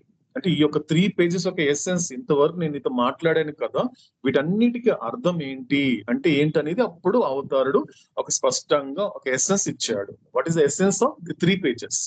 ఆ 3 పేజీల్లో ఉన్నటువంటి సారం అంతా కూడా అర్థమయ్యే భాషలో మనతో మాట్లాడుతున్నాడు అవతారుడు. 4వ పేజీలో ఫస్ట్ పేరాలో ఏం చెప్తున్నాడు అవతారుడు మనకి?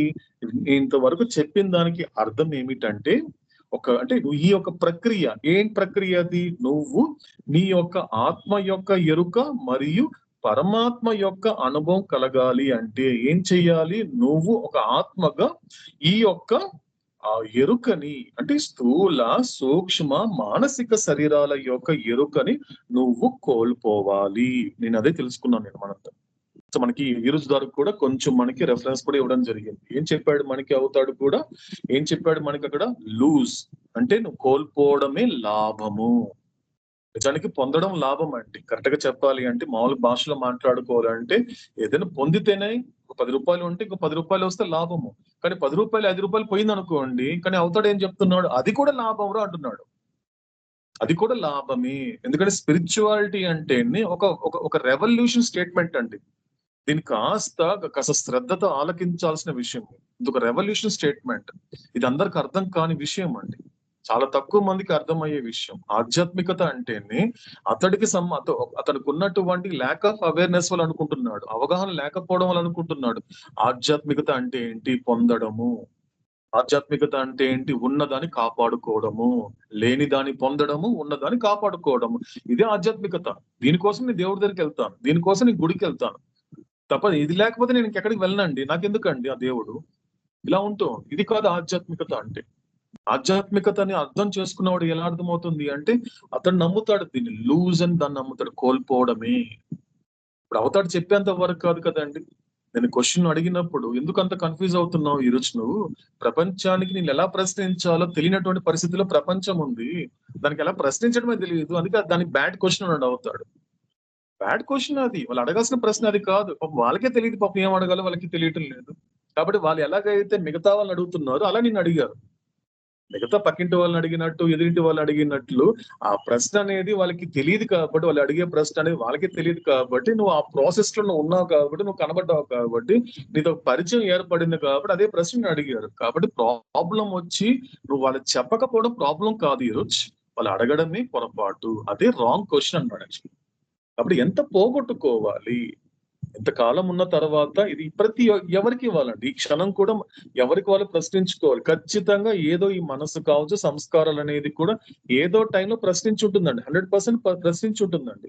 ఇంతవరకు నేను బాబాతో ఉన్నాను కదా, ఏదైనా పొందానా, లేకపోతే ఏదైనా కూడా డెవలప్మెంట్ అయిందా, ఒక మెటీరియల్ డెవలప్ అయ్యానా, ఒక మనిషిగా పెరిగానా, నేను అనుకున్నాన్ని సాధించానా, అనుకున్నవని జరిగిపోయిందా అంటే ఒక్కసారి వెనక తిరిగి చూసుకుంటే ఏమి జరగదండి. ఒకటి జరిగినట్టు అనిపిస్తుందేమో కానీ ఏం జరగటం లేదండి. ఇది అవతారు చెప్పిన మాట. ఎందుకంటే నువ్వు ఏదైతే జరిగిందంటున్నావో, ఏదైతే జరగటం లేదంటున్నావో, ఈ రెండు దేనికి సంబంధించింది? పూర్తిగా భ్రాంతికి సంబంధించింది. భ్రాంతి ఏమి లేదని నేను స్పష్టంగా చెప్తున్నప్పుడు మళ్ళీ భ్రాంతిలో ఏదో జరిగింది, ఏదో జరగటం లేదని తిరిగి నాతో అంటావేంట్రా నువ్వు? ఇదంతా దేనికి సంబంధించింది? నువ్వు అనుకోవడం కూడా భ్రాంతే, అనుకునేది జరుగుతోంది అంటే కూడా అది కూడా భ్రాంతియే, ఏమి జరగటం లేదని బాధపడటం కూడా భ్రాంతే కదా. ఇదంతా కూడా part and parcel of the ఇల్యూషనే కదా. ఏమి లేని దాని గురించి నువ్వు బాధపడుతున్నావు. కాబట్టి నిజానికి ఇక్కడ ఏమీ లేదు. కాబట్టి ఉన్న విషయం ఏంటి? నువ్వు ఆల్రెడీ ఒకటి అయి ఉన్నావు కాబట్టి, ఆ అయ్యున్న దానిని నువ్వు దాని యొక్క ఎరుక కలగటం లేదు కాబట్టి, నువ్వు ఏదైతే నీది కాని దాని యొక్క ఎరుకలో ఉన్నావు కాబట్టి దానిని కోల్పోతే తప్ప నీదైనటువంటి సహజమైనటువంటి ఆ స్వస్వరూపాన్ని నువ్వు పొందుతావు. అంటే ఆ ఎరుక వస్తావు, పొందడం కూడా కాదండి. అంటే ఆ కాన్షియస్ నీకు వస్తుంది. అంటే పొందడం అంటే ఏంటండి? లేని దానికి తీసుకురావడం కదండి. ఆత్మ లేకపోవడం ఏముందండి జీవుడికి? ఉంది కదా. అందుకు అక్కడ అవతాడు చెప్తున్నాడు, చాలా స్పష్టంగా క్లియర్ గా చెప్పాడు. ఆ లైన్ కాస్త మెడిటేట్ చేసే ప్రయత్నం చేద్దాము, గుండెలో పదిలంగా దాచుకునే ప్రయత్నం చేద్దాం. దేని లూజ్ అవ్వాలంటున్నాడు అవుతాడు? The soul must lose consciousness of the gross, subtle and mental bodies. And direct గా చెప్పలేదు, నువ్వు లూజ్ అవ్వాల్సింది బాడీస్ ని కాదు, బాడీకి సంబంధించినటువంటి ఎరుకని. నువ్వు కోల్పోవాల్సింది శరీరాన్ని కాదు. నిజానికి నీ ప్రాబ్లం ఏంటో తెలుసా? నీకు ఇష్టమైనటువంటి వాళ్ళ శరీరాన్ని కోల్పోతే నీకు బాధ కలుగుతూ ఉంది. ఒక చిన్న క్లారిఫికేషన్, నిజానికి వాళ్ళ దేహాలు దూరం అయిపోయింది, వాళ్ళ దేహాలను కోల్పోయే నీకు నిజానికి ఆ బాధ లేదు. నిజానికి ఆ కాన్షియస్నెస్ ని ఇబ్బంది పెడుతోంది. నీకు ఎటువంటి కాన్షియస్నెస్ ఉంది? ఎలాగైతే నీకు గ్రాస్ బాడీ కాన్షియస్నెస్ ఉందో అదే విధంగా నీకు ఇష్టమైనటువంటి శరీరాలు కూడా నీకు కూడా ఆ బాడీ మీద కాన్షియస్ నీకుంది. కాబట్టి ఏం అర్థమవుతోంది? నేను కాబట్టి ఇబ్బంది పెట్టింది ఆ శరీరాలు దూరం అయ్యిందని నువ్వు బాధపడటం లేదు. కాబట్టి నేను అక్కడ బాధ పెట్టింది ఏంటో తెలుసా? నీ కాన్షియస్నెస్ నీకు బాధ పెడుతోంది, నీ ఎరుక నేను బాధ పెడుతోంది. కాబట్టి ఇంతవరకు నువ్వు కనెక్ట్ అయ్యావు. అతడు నా తండ్రి, నా భార్య, నా బిడ్డ, నా స్నేహితుడు, నా తమ్ముడు, నా అన్న, నా చెల్లి, నా అక్క అనేది ఏదైతే ఉందో దీన్ని మనకు ముందు చెప్తాడండి. It is identification. ప్రాబ్లం ఏంటి అంటే ఆ కాన్షియస్ ద్వారా ఏమైపోతుంది, ఒక ఫాల్స్ ఐడెంటిఫికేషన్ అయిపోతుంది. ఎలాగైతే ఇప్పుడు మనం బయటకు వెళ్ళామనుకోండి, నేను 6 అడుగుల మనిషి కనిపించినా కూడా, ఒక టీసీ ఇప్పుడు ట్రైన్ వెళ్తున్నాను అనుకోండి, హరిప్రసాద్ అంటే నువ్వేనా నాకు ఎలా తెలుస్తుందండి? అరే మనిషి కనబడుతున్నాను కదండి, నేనే హరిప్రసాద్ అంటే అతను నమ్ముతాడండి? అతను వెంటనే ఓకే అప్రూవ్ చేస్తాడా? చేయడండి. కార్డు కావాలి, ఐ నీడ్ ఐడెంటిటీ కార్డ్ అంటాడు. నాకు ఐడెంటిటీ కార్డ్ చూపిస్తే నువ్వు నమ్ముతానే, నువ్వు హరిప్రసాద్ అని నేను ఎలా నమ్ముతానే అంటాడు. ఐడెంటిటీ కార్డ్ చూపిస్తే నమ్ముతాడు. లేదంటే ఇదేనండి నేను నా ఫోటో ఎక్కడ ఉందండి, నా పేరు ఎక్కడ ఉందండి, ఐడెంటిటీ కార్డ్ చూస్తే నమ్ముతాడు. సంస్కారాలు అలాంటిదండి, అలా ఐడెంటిఫై చేసేస్తుంది సంస్కారాలు కూడా. అది ఐడెంటిఫై చేస్తుంది అతను నీ వాడు అని. కాబట్టి ప్రాబ్లము దేహాలు దూరం అయిందని కాదు, ఆ దేహాలతో నువ్వు కనెక్ట్ అయినటువంటి ఫాల్స్ ఐడెంటిఫికేషన్ ద్వారా తయారైనటువంటి ఆ గ్రాస్ కాన్షియస్నెస్ నేను ఇబ్బంది పెడుతోంది. కాబట్టి నీకు ఎప్పుడు హ్యాపీగా ఉండాలి, ఉన్న దానిని ఉన్నట్లుగా యాక్సెప్ట్ చేయాలి అంటే నువ్వు కోల్పోవలసింది శరీరాల్ని కాదు, నువ్వు కోల్పోవలసింది శరీరాల పట్ల ఉండే ఎరుకని. ఇది కాస్త జాగ్రత్తగా, శ్రద్ధగా, సంస్కారాలు సహకరించకపోయినా సహకరింప చేసుకొని ఆలకించాల్సినటువంటి గొప్ప మాట.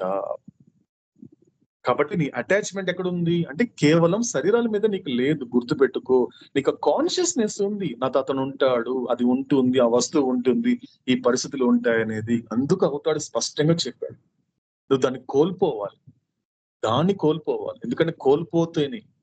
కాబట్టి అసలైనటువంటి లాభం వచ్చేసి కూడా నువ్వు పొందడం కాదు, నువ్వు ఆ కోల్పోవడంలోనే ఆనందం ఉంటుంది. కాబట్టి ఇంకొక చిన్న కనెక్ట్ చేసుకునే ప్రయత్నం చేద్దాం. అంటే నేను మార్నింగ్ షేర్ చేశాను మీకు కూడా, అది కూడా ఒకసారి మౌలానా జలాలుద్దీన్ చూపినటువంటి లూజ్ యువర్ సెల్ఫ్ అనేటువంటి మాట ఒకటి ఉందండి, అది కూడా తెలుసుకునే ప్రయత్నం చేద్దాము. రాఘవేంద్ర,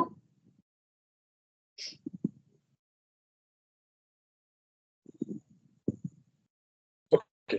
సో నాగేష్ గారు,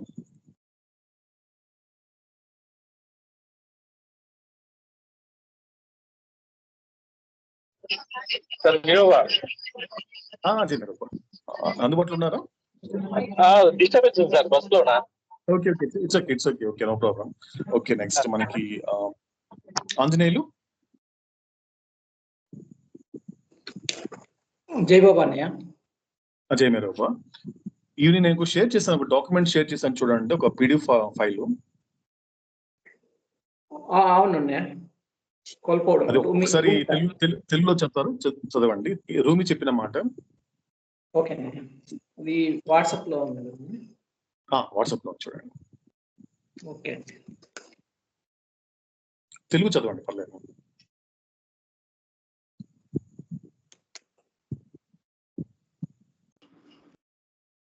హరి,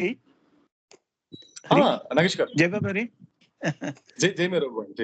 నేను రీడ్ ఇన్ ఇంగ్లీష్. ప్లీజ్ మీరు చదవండి, ఇంగ్లీష్ లో చదవండి. ఆంజనేయులు తెలుగులో చదువుతారు, చదవండి. ఓకే, ఒక నిమిషమా. ప్లీజ్. వాట్సాప్ చేశానండి, చూడండి. చూస్తాను.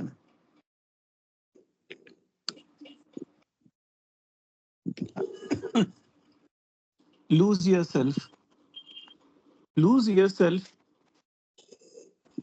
lose yourself in this love. When you lose yourself in this love, you will find everything. Lose yourself. Do not fear this loss. for you will rise from the earth and embrace the endless heavens. Lose yourself, lose yourself. Escape from this earthly form, for this body is a chain and you are its prisoner. Smash through the prison wall and walk outside with the kings and princes. Lose yourself at the foot of the glorious King. When you lose yourself before the King, you will become the King. Lose yourself, lose yourself. Escape from the black cloud that surrounds you. Then you see your own light as radiant as the full moon. Now enter that silence. This is the surest way to lose yourself. What is your life about anyway? Nothing but a struggle to be someone. Nothing but a running away from your own Silas.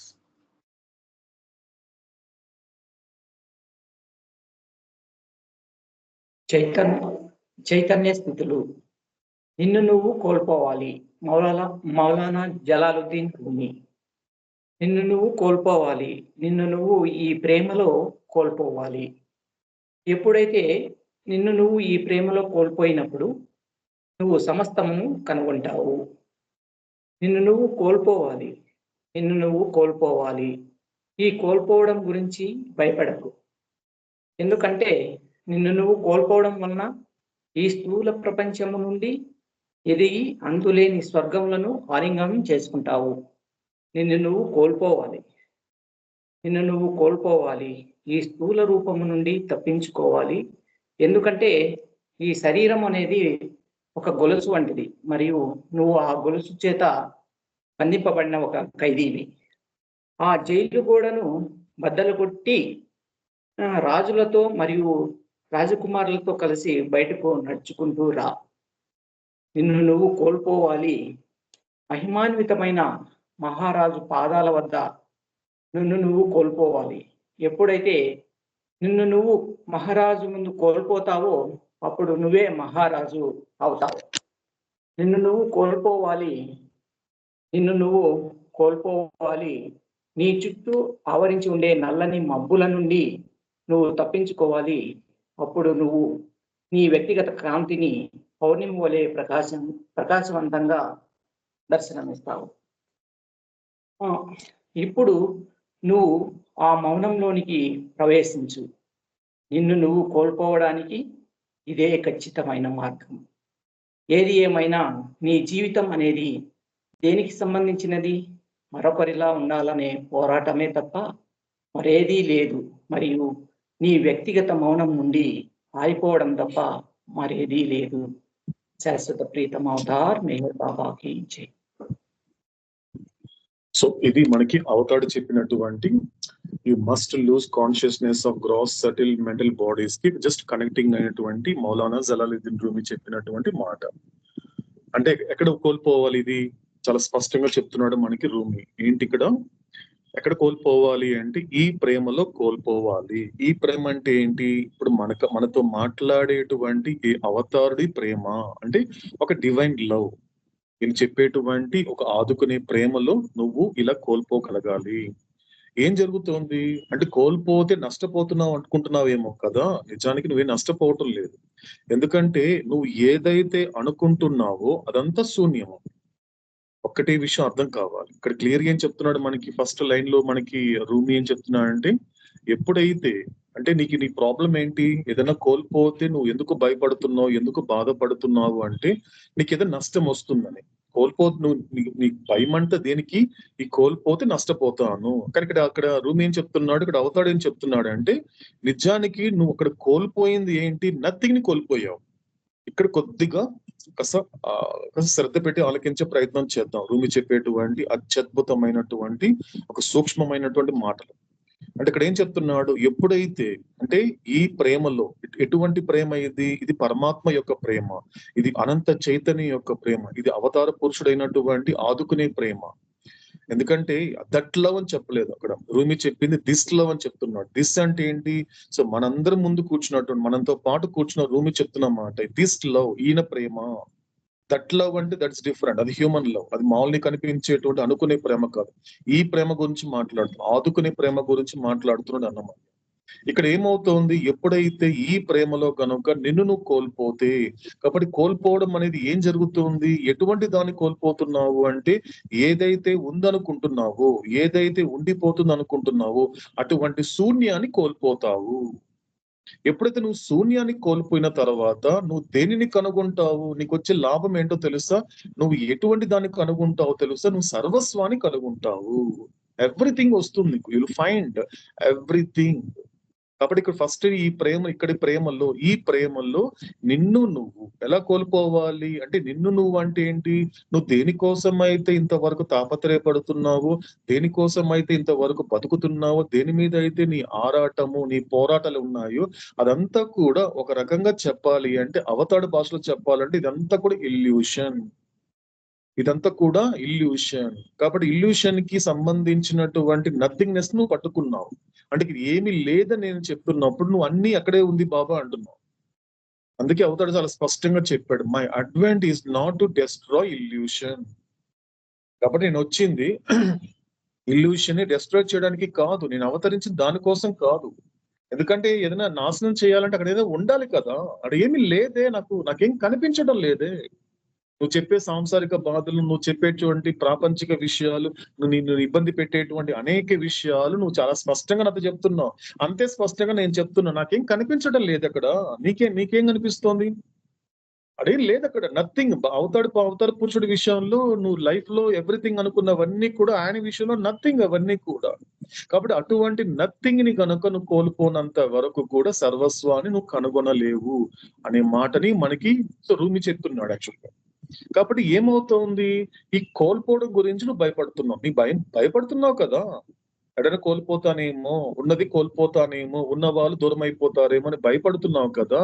నువ్వు ఇక్కడేం భయపడాల్సిన అవసరం లేదు. ఎందుకంటే నిన్ను నువ్వు కోల్పోవడం వలన జరిగేటువంటి ఆధ్యాత్మికమైనటువంటి ప్రయోజనం ఏంటి అంటే, నువ్వు ఈ స్థూల ప్రపంచం నుండి ఎదగడం స్టార్ట్ చేస్తావు. స్థూల ప్రపంచం నుండి ఎదగడం అంటే ఏంటి అంటే, ఈ దేహంతో ఏ ఎరుకతో నువ్వు ఉన్నావో అంటే ఏమవుతోంది, నువ్వు కోల్పోవడం వల్ల జరిగేటువంటి ప్రయోజనం ఏంటి అంటే, నీ స్థూల సంస్కారాలు సూక్ష్మ సంస్కారాలుగా మారింది. అంతే జరిగింది, ఇంకేం జరగలేదు ఇక్కడ జరిగింది. కోల్పోవడం అంటే ఏమవుతోంది అంటే, స్థూల సంస్కారాలతో ఖర్చు పెట్టినటువంటివన్నీ కూడా పూర్తయి నీ సటిల్ ఇంప్రెషన్ అనేది ఎగ్జాస్ట్ అవడం స్టార్ట్ అయింది. అక్కడే జరిగింది. అదే ఎదగడం అంటే. స్థూల ప్రపంచంలోనే ఎదగకుండా ఇక్కడే ఉండిపోయావు అంటే నువ్వు మోస్ట్ సోల్ అంటే నువ్వేంటి, నువ్వు మనసుకి బానిసై ఉన్నావు. కాబట్టి ఇక్కడ ఏం చెప్తున్నాడు, ఇక్కడ మనకి ఎప్పుడైతే నీలో ఉన్నటువంటి నిన్ను నువ్వుగా ఏదైతే సర్వస్వం అనుకుంటున్నావో, నిజానికి అదేమి సర్వస్వం కాదు, అది నిజానికి శూన్యం, అదంతా నథింగ్. కానీ నీకేమనిపిస్తోంది, అది ఎవ్రీథింగ్ అనిపిస్తోంది. అదే ప్రాబ్లం నీకు. ఏమైతే లేదో, ఏదైతే అసలు అక్కడ దాని ఎగ్జిస్టెన్స్, దాని యొక్క బీయింగ్ అనేది లేదు, అసలు ఏమీ లేదురా అంటే నువ్వేమంటున్నావు, బాబా ఉండేదంతా అక్కడే ఉంది కదా బాబా అంటున్నావు. కాబట్టి అక్కడ ఏం లేదు అక్కడ. కాబట్టి నువ్వు దేన్ని కోల్పోవాలి, శూన్యాన్ని కోల్పోవడం వలన ఏం జరుగుతుంది, నువ్వు ఎదగడం స్టార్ట్ అవుతుంది. నువ్వు స్థూల ప్రపంచంలో ఉన్నంత వరకు నిన్ను ప్రపంచం ఎలా చూస్తున్నా, వీడు పెరిగాడు, నా బిడ్డ పెరిగాడు అంటారే తప్ప, ఏ తల్లిదండ్రులు తమ బిడ్డను చూసి నా బిడ్డ ఎదిగాడని చెప్పడండి. సాధారణంగా చెప్పరండి, నా బిడ్డ పెరుగుతున్నాడు రోజు అంటే ప్రతి బర్త్డే చూస్తున్నప్పుడు, నేను ఫోటోలు చూసుకుంటున్నప్పుడు, ప్రతి సంవత్సరం నేను ఫోటో తీసుకుంటున్న నా బిడ్డ పెరుగుతున్నాడు, రోజు పెరుగుతున్నాడు, కాబట్టి ఇంత వయసు వస్తోంది, పెరుగుతున్నాడు అంట. కానీ నిజానికి సాధారణంగా ఏ తల్లిదండ్రులు బిడ్డను చూసి ఎదిగాడు అనే పదం రాదండి. ఎప్పుడు వస్తుంది, ఎప్పుడైతే ఆ బిడ్డ ఈ తల్లిదండ్రులను అర్థం చేసుకున్నప్పుడు మాత్రమే ఈ తల్లిదండ్రులకి ఆ బిడ్డ విషయంలో నా బిడ్డ ఎదుగుతున్నాడు అనిపిస్తుంది. ఇదే విషయం మనకి అవతాడ విషయంలో కూడా.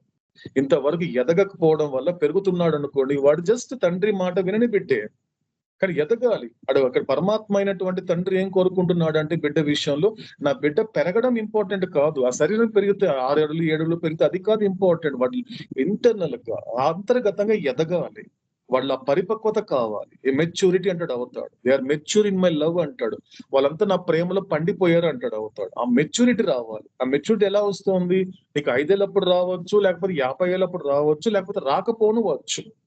కాబట్టి నీకు మొత్తానికి కోల్పోనంత వరకు కూడా నీకు ఆధ్యాత్మిక ప్రయోజనం అనేది ఉండదు అని కళాకంటిగా డైరెక్ట్ గా స్టేట్మెంట్ ఇస్తున్నాడు మనకి మౌలానా జలాలుద్దీన్ రూమి. అప్పుడు ఏం జరుగుతుంది? ఈ స్థూల ప్రపంచం నుండి ఎదిగి ఏం జరుగుతుంది? అంతులేని స్వర్గములను ఆలింగనం చేసుకుంటావు. అంటే ఏంటి? ఇక్కడ సటిల్ వరల్డ్ లో కానీ మెంటల్ వరల్డ్ లో కానీ నువ్వు చేసేటువంటి జర్నీ ఏదైతే ఉన్నాయో అదంతా కూడా ప్యారడైజ్ అంటాడు అవుతాడు ఒక చోట. ఒక రకంగా స్వర్గం అనేది ఏదో ప్లేస్ లో అది ఉండేది కాదు, ఇది స్టేట్ ఆఫ్ మైండ్. స్వర్గం అనేటువంటిది, నరకం అనేది కూడా మన సినిమాలో చూస్తూ అలా ఉంటుందేమో నరకము, స్వర్గం అంటే ఇలా ఉంటుంది అనేది ఊరికే ఇమాజినేషన్ చేసుకుంటున్నాడే తప్పించి నిజానికి స్వర్గము కానీ నరకం అనేది it's not places, it is just a state of mind. అదొక మానసిక స్థితి మాత్రమే. కాబట్టి అటువంటి మానసిక స్థితిని నువ్వు ఆలింగనం చేసుకుంటావు. కాబట్టి నిన్ను నువ్వు కోల్పోవాలి. తర్వాత ఏం చెప్తున్నాడు మనకి రూమి? ఈ స్థూల రూపం నుండి తప్పించుకోవాలి. కాబట్టి నువ్వు ఎస్కేప్ అవ్వాల్సింది ఏంటి? మనకు ఒక్కసారి కనెక్ట్ చేసుకుందామండి. Do not shirk your responsibilities అని అవుతాడు మై విషయంలో కూడా. ఒక్కసారి అవుతాడు చెప్పినటువంటి do not shirk your responsibilities కి తర్వాత ఇక్కడ మనకి రూమి చెబుతున్నటువంటి ఏదైతే ఉందో escape from this earthly form అన్నాడు. ఎందుకు విధమైనటువంటి ఎస్కేప్ అవ్వమని చెప్తున్నాడు అంటే మనకి నేను అవుతాడు స్పష్టంగా చెప్పడం జరిగింది. అంటే ఏం చెప్పడం జరిగింది? ఎందుకంటే ఈ శరీరము మన నిన్న కూడా మనకి అవుతాడు ప్రశ్న అడగడం జరిగింది, మనకి ఆన్సర్ కూడా మనం చెప్పడం జరిగింది బాబాకి. ఏం చెప్పాము? మనకి ప్రపంచంలో కల్లా అత్యంత పెద్దదైనటువంటి ఒక జైలు ఏంటి అంటే ఈ మానవ శరీరం, మానవ దేహం. అంటే మొత్తానికి మానవ శరీరం అంటే అక్కడ అంటే అర్థం ఏంటి? అక్కడ అవతారుడు అది స్థూల శరీరం అని చెప్పలే, జస్ట్ శరీరం అని పదం వాడాడు. దాన్ని బట్టి ఏం అర్థం కావాలి? అక్కడ అవతారుడు శరీరం అని చెప్పాడు అంటే ఈ మూడిటికి వర్తిస్తుంది. It may be gross body, it may be subtle body, it may be mental body. అది స్థూల శరీరం కావచ్చు, సూక్ష్మ శరీరం కావచ్చు, మానసిక శరీరం కావచ్చు. మొత్తానికి ఏ శరీరం అయినప్పటికీ కూడా అది ఒక గొలుసు వంటిది, కట్టేస్తుంది. ఈ శరీరానికి ప్రతిసారి గొలుసు కట్టుకున్నావు, కలిసి కట్టి ఏం చేస్తున్నావు? కానీ ఆ గొలుసు ఎవరిని కడతారు అంటే జైల్లో ఉన్నటువంటి ఖైదీకి కడతారు. కాబట్టి నువ్వు ఎలాంటి వాడివి అంటే ఈ శరీరాన్ని పట్టుకున్నంత వరకు, ఈ శరీరాలతో నువ్వు ప్రయాణం చేస్తున్నంత వరకు, ఈ శరీరంతో నువ్వు ఇదే శాశ్వతం అనుకుంటున్నంత వరకు నీ పరిస్థితి ఏంటి అంటే ఈ శరీరం అనేటువంటి గొలుసు చేత బంధింపబడిన నువ్వు ఒక ఖైదీవి. నువ్వు ఎలాంటి వాడివి? నువ్వు ఖైదీవే. నువ్వు అనుకుంటున్నావేమో బయట ఉన్నాను, నేను ఏ సెంట్రల్ జైల్లో లేను, ఎక్కడ లేను అనుకుంటున్నావేమో. కాదు. నువ్వు బయట స్వేచ్ఛ అనుకొని బయట తిరుగుతున్నావు. నిజానికి నీకు స్వేచ్ఛ కూడా లేదు. ఎందుకు స్వేచ్ఛ లేదు అంటే స్పష్టంగా చెప్తాడు అవుతాడు. ఎందుకంటే ఒక్కరోజు నేను చెప్పినట్లుగా నిజాయితీగా నేను చెప్పినట్లు ఆలోచించగలుగుతావా? నేను చెప్పినట్లుగానే మాట్లాడగలుగుతావా? నేను చెప్పినట్లుగానే నేను చెప్పిన పని నువ్వు చేయగలుగుతావా ఈ ప్రపంచంలో అంటే నువ్వు చేయలేవు. ఎందుకంటే మనకి నవజీవన్లో కూడా మనకి అవతారుడు అటువంటి లైఫ్ లీడ్ చేశాడు. ఒకసారి అలోబాన్ని తీసుకొచ్చేసి లోపల ఒక చోట కంప్లీట్ గా ఒక హోటల్కి వచ్చేసి బాగా కంప్లీట్ గా తినిపించేసి బాగా రాయల్ గా కూర్చొని తిన్నటువంటి అతడికి టిప్ కూడా ఇచ్చినటువంటి అలోబా అనుకుంటున్నానండి, బై మిస్టేక్ ఏమిటి నాకు కొంచెం రెక్టిఫై చేయండి, అలోబాని అనుకుంటున్నాను. సో పక్క రోజుకి వచ్చేసరికి మాత్రము అదే హోటల్కి వెళ్ళి భిక్షాటన చేయమన్నాడు అవుతాడు. అక్కడికి వెళ్ళి చేయమన్నాడు. అంటే ఏమవుతోంది? ఒక్కసారి సుఖిస్తుంటే మాత్రం ఆ సుఖాలను ఉండిపోవాలనిపిస్తోంది. కాబట్టి వెంటనే ఆ సుఖం నుండి బయటకు రావాలని ఇష్టం ఉండదు. ఎందుకంటే కంప్లీట్ గా నువ్వు దానికి బందీ అయిపోతావు, ఆ సుఖాలకి బందీ అయిపోతావు, బయటకు రావడానికి ఇష్టపడవు. అంటే నీకు స్వేచ్ఛ లేదని అర్థం. ఏది జరిగినా కూడా యాక్సెప్ట్ చేయాలి కదా, యాక్సెప్ట్ చేయగలుగుతావా? ఒక సుఖాలు అనుభవించిన వాడు ఒక్కసారి దుఃఖాన్ని అనుభవించాలంటే యాక్సెప్ట్ చేయడం అనేది అంత తేలిక? సుఖాల్లో పుట్టి పెరిగినటువంటి వాడు ఒక్కసారిగా ప్రారంభం అనేది తిరిగేసరికి దుఃఖపడాల్సిన సందర్భం వచ్చినప్పుడు సుఖపడ్డప్పుడు సుఖాన్ని యాక్సెప్ట్ చేసినంత తేలిగ్గా దుఃఖంలో దుఃఖాన్ని యాక్సెప్ట్ చేయడం అనేది అంత తేలిక కాదు. అంటే ఏమైపోతా ఉంది? అతను గొలుసు కట్టేసుకున్నాడు. అందుకే అవతాడు చెప్పాడు, నీకు మంచి జరుగుతున్నా చెడు జరుగుతున్నా మంచి అనేది నీ చేతికి కట్టబడినటువంటి బంగారు సంఖ్యలు. ఒక చెడు జరుగుతున్నప్పటికీ కూడా అది కూడా ఒక రకంగా ఇనుప సంఖ్యలే. మొత్తానికి రెండు సంఖ్యలే. కాబట్టి నీ చేతికి సంఖ్యలు ఉన్నంత వరకు నీకు ఎటువంటి స్వేచ్ఛ అనేది ఏ లోకంలో ఉండదు. కాబట్టి అందుకు చెప్తున్నాడు మనకి రూమి కూడా. కాబట్టి ఆ జైల్ని గోడ బద్దలు కొట్టాలను అన్నాడు. బద్దలు కొట్టి రాజులతో మరియు రాజకుమారులతో కలిసి బయటికి నడుచుకుంటూ రా. నువ్వు బానిసవి కాదు, నువ్వు బానిసే కాదు, నీతో పాటు రాజు ఉన్నాడు. ఇప్పుడు మనతో మాట్లాడేవాడు రాజు అండి, ఎవరో కాదు. మనం ఎక్కడ వెతుకోవాల్సిన అవసరంలా. ఈ క్షణం మనతో మాట్లాడుతున్నాడే అతడేనండి విశ్వాధిపతి, త్రిలోకాధిపతి, పరబ్రహ్మ అనే స్థితి నుండి పరబ్రహ్మ స్థితికి మించినటువంటి హైయెస్ట్ స్టేట్ ఈ భూమి మీదకి ఎక్కడుందండి? ఈ ముల్లోకాల్లో ఎక్కడుందండి? ఈ విశ్వంలో ఎక్కడుందండి? అలాంటి రాజు అండి ఆయన. ఇస్ ఎంపరర్, చక్రవర్తి అండి. మనతో మాట్లాడేవాడే సామాన్యుడు ఏం కాదు. కాబట్టి దీనికి సంబంధించినటువంటి అజ్ఞానం, దీని శరీరానికి సంబంధించినటువంటి జైలు గోడలు బద్దలు పట్టి ఆయన చేయి పట్టుకొని కలిసి బయటకి నడుచుకుంటూ రా అన్నాడు రూమి. చూడండి ఎంత అత్యద్భుతంగా మాట్లాడుతున్నాడు. ఇప్పుడు మనతో ఉన్నాడు కదా, మనతో మాట్లాడుతున్నాడు కదా హరి. ఆయన పట్టుకొని మనం బయటకు వచ్చేద్దాం, రా లేసిరా నడుచుకుంటూ ఆయన బయట తీసుకొచ్చేస్తాం. మన రాజులతో ఉండాలి, రాజకుమారులతో ఉండాలి తప్పించి మిగతా వాళ్ళతో మనకేంటి పని హరి అని నాతో అంటున్నాడండి రూమి.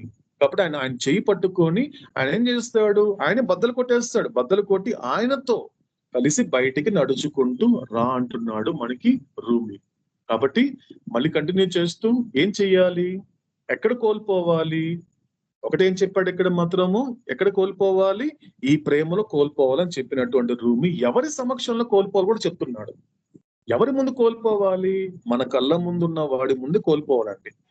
మనతో ఈ క్షణం మాట్లాడుతున్నాడే భగవంతుడిగా అవతార పురుషుడు, మనతో ఈ క్షణం మనతో మాట్లాడుతున్నాడే భగవంతుడిగా పరమాత్ముడు, ఈ క్షణం మనందరిని కూర్చోపెట్టుకొని ఓపికగా చాలా శ్రమించి మనతో మాట్లాడుతున్నాడే పరబ్రహ్మైనటువంటి మెహర్ బాబా, ఆయన సమక్షంలో కోల్పోవాలి. అదే అంటున్నాడు మనకు రూమి. నిన్ను నువ్వు కోల్పోవాలి, మహిమాన్వితమైన మహారాజు పాదాల వద్ద నిన్ను నువ్వు కోల్పోవాలి. ఈయన పాదాల వద్ద కోల్పోమంటున్నాడు రూమి. ఎక్కడో కాదు, ఎత్తుకో ఎందులో కోల్పోవాలో చెప్పాడు, ఎవరి సమక్షంలో కోల్పోవాలో కూడా చెప్తున్నాడు మనకు రూమి. కాబట్టి ఎలాంటి వాడు మనతో మాట్లాడేవాడు అంటే ఒక మహిమాన్వితమైన మహారాజు, ఆయన పాదాల వద్ద నిన్ను నువ్వు కోల్పోవాలి. ఏం జరుగుతుందబ్బా? కోల్పోతే ఏం జరుగుతుంది అది కూడా చెప్పేస్తున్నాడు మనకి రూమి. ఎప్పుడైతే నిన్ను నువ్వు మహారాజు ముందు కోల్పోతావో అప్పుడు నువ్వే మహారాజు అవుతావు. ఎలా జరుగుతుందండి?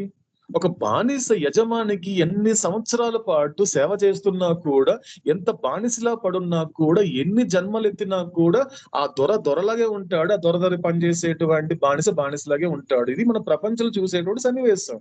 కానీ ఇక్కడ అలా లేదండి. ఇక్కడ ఇలాంటి వాడి యొక్క యజమాని దగ్గర కనుక ఎవరైనా కూడా కోల్పోతే నిన్ను కూడా యజమాని చేసేస్తున్నాడు అంటున్నాడు అవతార్ మెహర్ బాబా. ఇది చెప్తున్నాడు. కాబట్టి నిన్ను నువ్వు కోల్పోవాలి. నీ చుట్టూ ఆవరించి ఉండే నల్లని మబ్బుల నుండి నువ్వు తప్పించుకోవాలి. కాబట్టి నీ చుట్టూ ఏముంది? నీ చుట్టూ ఒక ఊహ ద్వారా నువ్వు సృష్టించుకున్నటువంటి ఒక భ్రాంతి ఉంది. నల్లని మబ్బులు ఏదో కాదండి, భ్రాంతేనండి. ఏమి లేదు. భ్రాంతి అంటే ఏంటి? నల్ల మబ్బులు అంటే ఏంటి? ఒక విధమైనటువంటి దుఃఖంలో కూరుకోపోవడం. దాని నుంచి కూడా బయటపడాలి. సుఖాల నుంచి బయటపడడం కాదు, దుఃఖం నుంచి కూడా బయటపడాలి. ఎందుకంటే ఇది ఇంపార్టెంట్. కాబట్టి అది ఆవరించి ఉన్నటువంటి మబ్బులను తప్పించుకోవాలి. అప్పుడు ఏమవుతుంది అంటే, ఇక్కడ నల్లని మబ్బులు అంటే మనం గుర్తు పెట్టుకోవాల్సింది బ్రాకెట్ లో స్థూల సూక్ష్మ మానసిక సంస్కారాలు. స్థూల సూక్ష్మ మానసిక సంస్కారాలు. దీన్ని ఎలా చూడాలి? మెహర్ బాబా స్వయంగా డ్రా చేసింది. నేను తర్వాత బాబా పర్మిట్ చేస్తే మీకు షేర్ చేస్తానండి. ఒక పిక్చర్ ఉంది, అవతల స్వయంగా రాసినటువంటి ఆయన డ్రా చేసినటువంటి పిక్చర్. ఎలా చెప్తాడు అంటే, సంస్కారాల గురించి, గాడ్ గురించి చెప్తే ఏం చెప్తాడంటే, నువ్వు బయటకు వచ్చిన తర్వాత ఒకసారి ఇంటి నుండి బయటకు వచ్చాక ఆకాశంలో చూసావంటే మాత్రం టైం 10-11 అయిపోయింది. ఉదయం 10-11 అయింది, కానీ నీకు సూర్యుడు కనిపించలేదు. నీకేమనిపిస్తుంది? ఇంకా తెల్లవారులేదేమో, ఇంకా సూర్యుడు రాలేదో అనిపిస్తుంది. కారణం ఏంటో తెలుసా అండి? అక్కడ సూర్యుడు లేకపోవడం అనేది ప్రాబ్లం కాదు, సూర్యుడు కనిపించకుండా చేసే మబ్బులు ప్రాబ్లం. నీకు కనిపిస్తూ ఉంది, కనిపించి నీకేం కదా ఇదే టైం చూసే 11 అయింది, మనకేంటి అసలు సూర్యుడే కనపడలేదు, ఒకవేళ ఆయన ఉదయించలేదేమో, ఆయన అసలు ఈరోజు రాలేదేమో అనిపిస్తుందండి. కాదండి, లేదనిపిస్తుంది. కానీ నిజానికి సూర్యుడు వచ్చినా కూడా సూర్యుడి యొక్క ఉనికిని గుర్తించనివ్వకుండా చేసేది ఏంటి అంటే, నీకు సూర్యుడికి మధ్య ఉండే మబ్బులే. ఆ మబ్బులే సంస్కారాలు. ఆ సూర్యుడే భగవంతుడు. Sun equal to God, clouds equal to samskaras అని అవుతాడు. స్పష్టంగా చెప్పాడు. ఒక్క మాట, ఇది ఒక ఎగ్జాంపుల్ అర్థమైతే చాలండి. ఇక్కడ రూమి చెప్పే మాట అర్థమవుతుంది. కాబట్టి నీ చుట్టూ ఆవరించుండే నల్లని మబ్బులు ఏంటి అంటే ఏదైనా అది గ్రాస్ ఇంప్రెషన్ కావచ్చు, సటిల్ ఇంప్రెషన్ కావచ్చు, మెంటల్ ఇంప్రెషన్ కూడా. వీటి నుండి తప్పించుకోవడం అంటే ఏంటంటే you should reach the state of impressionless. You should reach the stage of no impressions. ఎటువంటి సంస్కార రహితంగా తయారవడం తప్పించుకోవడము. అప్పుడు ఏం జరుగుతుంది? అప్పుడు నువ్వు నీ వ్యక్తిగత కాంతిని పౌర్ణమి వల్లే ప్రకాశవంతంగా దర్శిస్తావు. అదే ఎరుకతో, అదే ఆత్మ యొక్క ఎరుకతో పరమాత్మ అనుభవం పొందడము. కాబట్టి ఇప్పుడు ఆ మౌనంలోనికి ప్రవేశించు. నిన్ను నువ్వు కోల్పోవడానికి ఇదే ఖచ్చితమైనటువంటి మార్గము. ఇక్కడ ఏమి నువ్వు బయట ప్రమోట్ చేసుకోవాల్సిన అవసరం లేదు. నేను కోల్పోతున్నాను ఎందుకంటే ప్రవేశించమంటున్నాడు అంటే ఇవన్నీ కూడా సైలెంట్ గా జరగాలి. ఎవరికి జరగాలి? అక్కడ బిడ్డకి, తండ్రికి తప్ప మూడో వాడికి తెలియకూడదు. ఎవరు తెలియకూడదు. నువ్వు ఇలా ఎదుగుతున్నావు, కోల్పోయావు అనే విషయం నీకు తెలియాలి. కోల్పోతే నువ్వు ఎటువంటి పరమాత్మని పొందుతున్నావు అనే అవగాహన నీకు ఉండాలి. మూడో మనిషికి అవసరం లేదు. అందుకే మౌనంలోకి ప్రవేశించు అంటున్నాడు మనకి రూమి. కాబట్టి ఇదే ఖచ్చితమైన మార్గం, వేరే ఏం లేదు. కానీ నువ్వు ఇలా ఉండటం లేదా? ఇంకా నువ్వు పోగు చేసుకోవాలి, ఇంకా అక్యుములేట్ చేసుకోవాలి. నేను కోల్పోవడం ఇష్టం లేదు, నాకు ఇంకా పొందాలి అనుకుంటున్నావా? అందుకే చివరిగా అది కూడా చెప్పేసి కంక్లూడ్ చేస్తున్నాడు అన్నమాట. సార్ ఆ రూమి చెప్తున్నాడు. ఏం చెప్తున్నాడు? ఏది ఏమైనా నీ జీవితం అనేది దేనికి సంబంధించింది? ఒకవేళ నువ్వు కోల్పోవడం ఇష్టం లేదు, లేకపోతే అవతాడు చెప్పే మాట నీకు అర్థం కాలేదన్నప్పుడు నీ లైఫ్ గురించి చెప్తాను. నువ్వు ఎలా ఉన్నావో చెప్తాను, నువ్వు ఎలా ఉంటున్నావో చెప్తున్నాను. 2 మాటలు చెప్పాడు. ఒక ordinary human being most soul గురించి రూమి. ఏంటక్కడ? మరొకరిలా ఉండాలని పోరాటమే తప్ప మరేది కాదు. నీ లైఫ్ లో ఒక్కసారి నిన్ను ప్రశ్నించుకుంటే నువ్వు నీలా ఉండే ప్రయత్నం చేస్తున్నావా, మరొకరిలా ఉండాలని ప్రయత్నం చేస్తున్నావా? చాలా క్లారిటీగా మాట్లాడుతున్నాడు రూమి కూడా. ఇక్కడ చాలా క్లారిటీగా మాట్లాడుతున్నాడు. ఒక మనిషి ఉదయం లేచినప్పటి నుండి రాత్రి పడుకునేంత వరకు వాడి పోరాటాలంతా కూడా వాడిలా ఉండే ప్రయత్నం చేస్తున్నాడా, లేకపోతే ఇంకొకరిలా ఉండే ప్రయత్నం చేస్తున్నాడా అంటే ఉన్న విషయం ఏంటో తెలుసా అండి? వాడిలా ఉండడానికి ఇష్టపడటం లేదు, ఇంకొకలా ఉండాలనుకుంటున్నాడు. అందుకే ఈ పోరాటాలు. అదే విధంగా నీ వ్యక్తిగత మౌనం నుండి పారిపోవడం తప్ప ఏమి లేదు. నీలో ఒక మౌనం ఉంది, నీలో ఒక సద్వస్తు ఉంది, దాని నుంచి నువ్వు పారిపోతున్నావు. అది తెలుసుకోకుండా ఉన్నటువంటి ఒక ఆత్మానందాన్ని విడిచిపెట్టి బాహ్యమైనటువంటి భౌతికమైనటువంటి స్థూలానికి సంబంధించినటువంటి సంతోషాలు వెంబడి పరిగెత్తుతున్నావు. అంత తప్పించి ఇంకేం లేదు. 2 ముక్కలు చెప్పేశాడండి మోస్ట్ సోల్ గురించి రూమి. కాబట్టి నువ్వు ఎవరిలా ఉండాలనుకుంటున్నావు అంటే ఇంకొకరిలా నువ్వు నీలా ఉండటం లేదు. ఎందుకు నువ్వు నీలా ఉండాలి అంటే నీకు ఉండాల్సిన క్వాలిటీ ఏంటి? హానెస్టీ. నీకుందా హానెస్టీ? నీకుందా సిన్సియారిటీ? నేను చెప్పినట్లు ఒక్క రోజున బతకగలవా? అబద్ధం చెప్పకుండా, లేకపోతే నేను చెప్పినట్లు హానెస్టీగా నువ్వు ఏమైతే అనుకుంటున్నావు యాజ్ ఇట్ ఈస్ గా ఎవరికైనా చెప్పగలవా? చెప్పలేవు. అది నీకు చాలా అసాధ్యమైన విషయం. ఎందుకు ఎలా ఏమైపోతుంది అంటే కరెక్ట్ గా చెప్పాలి, సినిమా భాష చెప్పాలి అంటే ఒక సినిమా ఉంటుందండి. నాకు అవతడి మాట చెప్పినప్పుడు నేను ఒక సినిమా కనెక్ట్ చేసుకున్నా. ఏం సినిమా అది? ఏప్రిల్ 1న విడుదల. ఒక కామెడీ సినిమా. కొంచెం సినిమా మీకు ఉంటుంది, ఒకసారి మీరు చూస్తే కూడా అర్థమవుతుంది. ఆ సినిమా పేరు ఏప్రిల్ 1న విడుదల, రాజేంద్ర ప్రసాద్ సినిమా అండి. ఒక కామెడీ మూవీ. ఆ సినిమా ఏంటి అంటే అందులో హీరోయిన్ ఏం చేస్తుంది? హీరోని ఇష్టపడతాడు. హీరోయిన్ ఇష్టపడేసరికి హీరోయిన్ ఏం చేస్తుంది అంటే, హీరో ఎలాంటి వాడు అంటే అబద్ధాలు చెప్తూ ఉంటాడు. అన్ని ఒక అబద్ధాలు చెప్పి బతికేస్తూ ఉంటాడు. తన పని కోసము, ఇతరులను ఇబ్బంది పెట్టడము, ఇవన్నీ చేస్తూ మొత్తానికి అబద్ధాలు చెప్పి బతికేస్తూ ఉంటాడు తన లైఫ్ లాంగ్. ఇది తెలుసుకున్నటువంటి హీరోయిన్ ఏం చేస్తుంది అంటే, నేను పెళ్లి చేసుకుంటాను, నాకు పర్వాలేదు, కానీ నువ్వేం చేయాలంటే ఈరోజు మార్చి 1 నుండి మార్చి 31 వరకు కూడా నువ్వు నిజాలే మాట్లాడాలి. నీ మనసులో ఏమైతే అనుకుంటున్నావో అదే చెప్పాలి. నువ్వు ఏదైతే నీ లోపల ఏదైతే ఉందో నువ్వు అదే యాజ్ ఇట్ ఈస్ గా బయట చెప్పగలగాలి. అలా ఉండే పని అయితే 1 నెల రోజులు నువ్వు ఇలా ఉండు అంటే అవతాడు చెప్పినట్లుగా హానెస్టీగా సిన్సియర్ గా ఉండగలిగితే ఏప్రిల్ 1న నేను పెళ్లి చేసుకుంటాను అని కండిషన్ పెడుతుంది హీరోయిన్. పెట్టినప్పుడు ఏం జరుగుతుంది? చివరికి వచ్చేసరికి ఏమవుతుందండి? ఏం కాదండి, లాస్ట్ కి ఆ చుట్టూ ఉండే వాళ్ళు చంపేయాలని ప్రయత్నిస్తారు. సినిమా అంతా అలా లాస్ట్ కి అలా తయారవుతుంది. అలా అంటే అవతార్ మెహర్ బాబా చెప్పినట్లుగా హానెస్ట్ గా సిన్సియర్ గా ఉంటే ఏమవుతుందంటే ప్రపంచం చంపేస్తుందండి, ఇష్టపడదు, దూరం చేసేస్తుంది అంత హానెస్ట్ గా. అందుకే అలాంటి వాళ్ళని ప్రపంచం పెట్టిన పేరు ఏంటంటే పిచ్చోళ్ళు. వాడికి పిచ్చోడు. సాధకుడు ఎప్పుడు ప్రపంచానికి పిచ్చోడే. అన్నమయ్య ప్రపంచానికి అర్థం కానంత వరకు పిచ్చోడే. రూమి ప్రపంచానికి పిచ్చోవాడే. రమణ మహర్షి ప్రపంచానికి పిచ్చివాడే. వాళ్ళందరికీ కూడా ఇది పిచ్చోడు అనుకోవడం అనేది వాళ్ళు హాయ్, అబ్బా మంచిదిరా నాయన, నేను వీళ్ళని దూరం చేసుకోవాలనుకున్నాను కానీ వీళ్ళే నన్ను దూరం చేసేసారంటే ఇంతకు మించిన మహాభాగ్యం నాకేముంది అనే సాధకుడు అనుకుంటాడు. This is the problem. ఇది జరుగుతోందండి యాక్చువల్లీ. ఇది చెప్తున్నాడు మనకి క్లియర్ గా, మనకి రూమి చెప్పిన మాట. కాబట్టి మరొకరిలా ఉండాలనే పోరాటమే తప్ప మరేమీ లేదే ఇక్కడ. అదే విధంగా నీ వ్యక్తిగత మౌనం నుండి పారిపోవడం తప్ప మరేమీ లేదే. కాబట్టి ఇది కాదు జీవితం. ఏది జీవితం అనేటువంటిది ఎప్పుడు స్టార్ట్ అవుతోంది? నిన్ను కోల్పోయినప్పుడు స్టార్ట్ అవుతుంది. ఎలాగైతే మన లైఫ్ ఆఫ్ సెన్సెస్ లో మనం చూసాం, కోల్పోవడం అనేది అక్కడే స్టార్ట్ అయిందండి. ఇంకా అవుతాడు చెప్పక ముందే కాస్త శ్రద్ధ పెడితే మనకు అర్థమవుతుంది. ఆ యొక్క 3rd పేజీల్లో లైఫ్ ఆఫ్ సెన్సెస్ లోనే. లైఫ్ ఆఫ్ సెన్సెస్ లో చూడండి ఎన్ని చెప్పాడు అవుతాడు.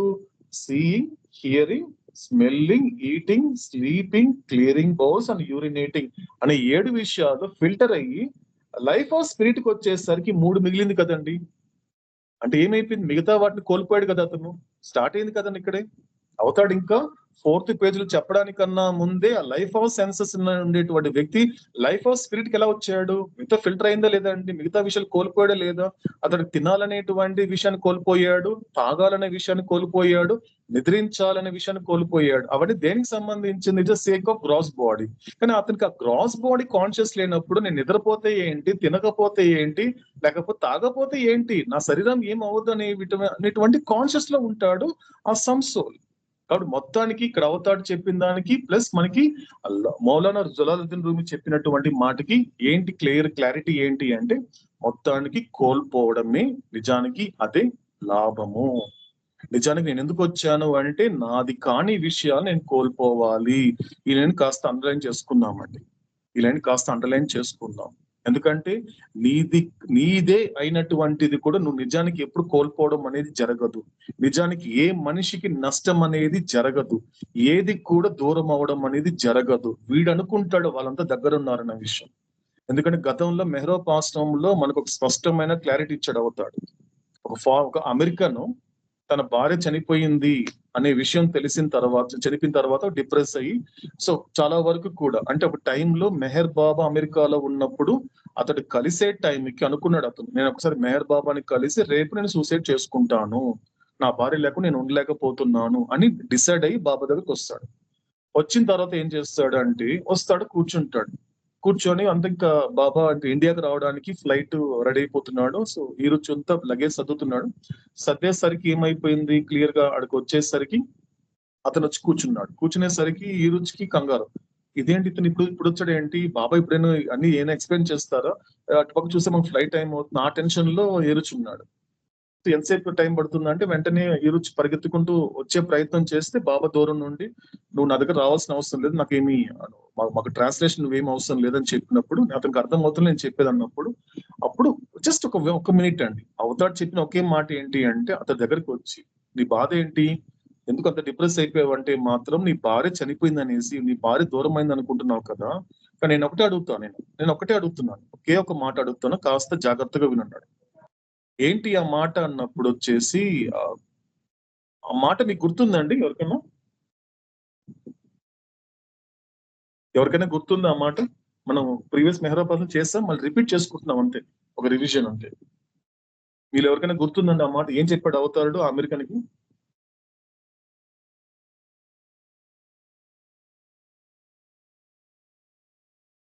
ఎవరికి గుర్తులేదా?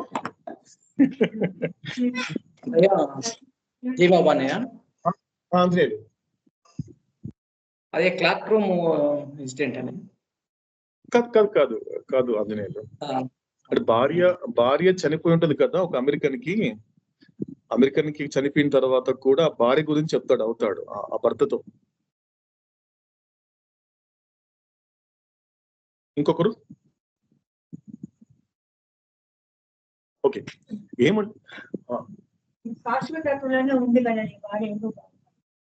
శాశ్వతత్వంలో ఉంది, అది రెండో మాట. ఫస్ట్ మాట ఏంటంటే నువ్వు నీ బాధ కారణం ఏంటి, నీ భార్య నీకు శాశ్వతంగా దూరం అయింది, ఇదే కదా నీ బాధ. నేనేం అడుగుతాను తెలుసా, తను ఎప్పుడు నీతో ఉందని? తను ఎప్పుడు నీతో లేదు, తను నీతో ఎప్పుడు లేదు, కానీ నువ్వు అనుకుంటున్నావు తను నాతో ఉంది, నాతో ఉండిపోతుంది.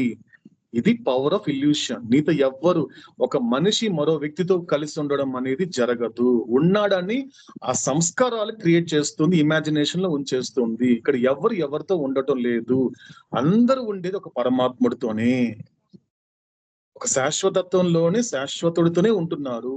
కాబట్టి ఎప్పుడు నీతో, కాబట్టి ఇది గుర్తించే ప్రయత్నం చే. 30 సెకండ్స్ అండి, 1.5 minute లో కంప్లీట్ చేసి వెళ్ళిపోయాడు అవుతాడు.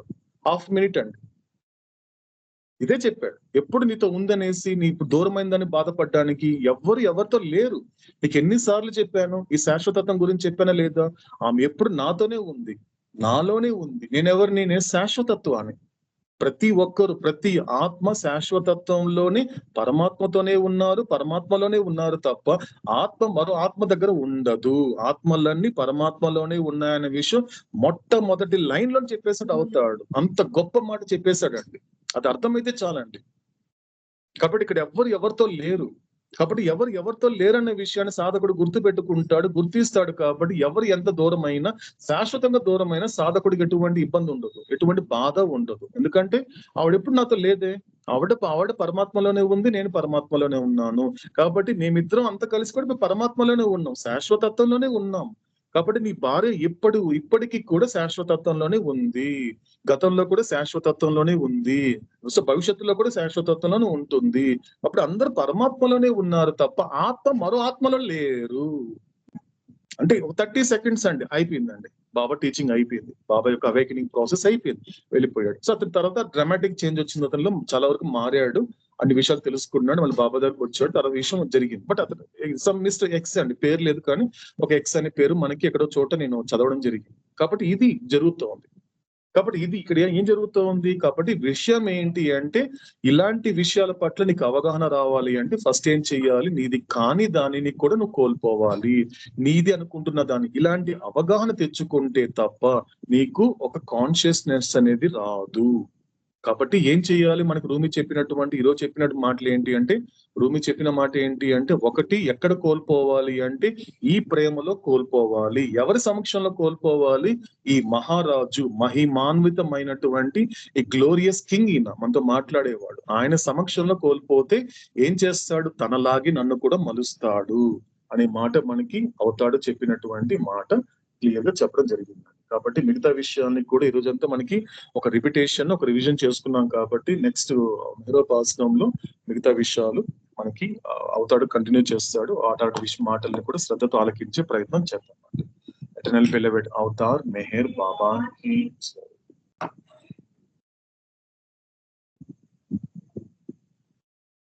సో ఏదైనా ఎవరైనా అడగాలనుకుంటున్నారు, ఏదైనా చెప్పాలనుకుంటున్నారండి?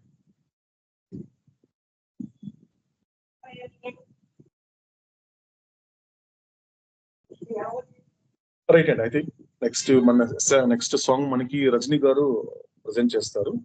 ఆ తర్వాత ఒకవేళ రాఘవేంద్ర అందుబాటులో ఉంటే రాఘవేంద్ర నామం చేస్తారు, లేకపోతే కృష్ణమూర్తి గారు సిద్ధంగా ఉండాలి నామం చెప్పడానికి.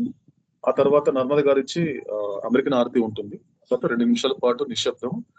ఆ తర్వాత ఈ పూట మెహరోపాసనం కంప్లీట్ ఉంటుంది.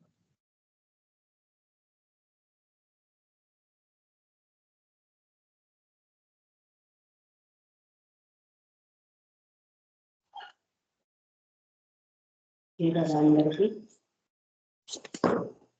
ఎంతగా వేడినా పలుకవే, మది వేదన రగిలెనో ప్రియతమా, మెహరు ప్రియతమా.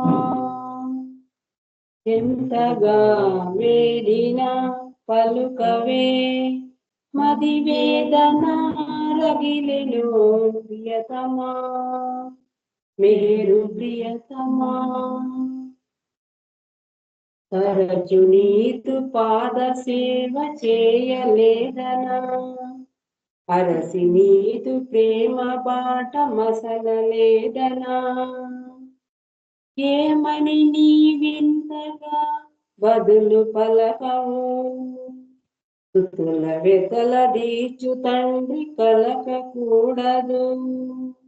ఎంతగా వేడినా పలుకవే, మది వేదన రగిలెనో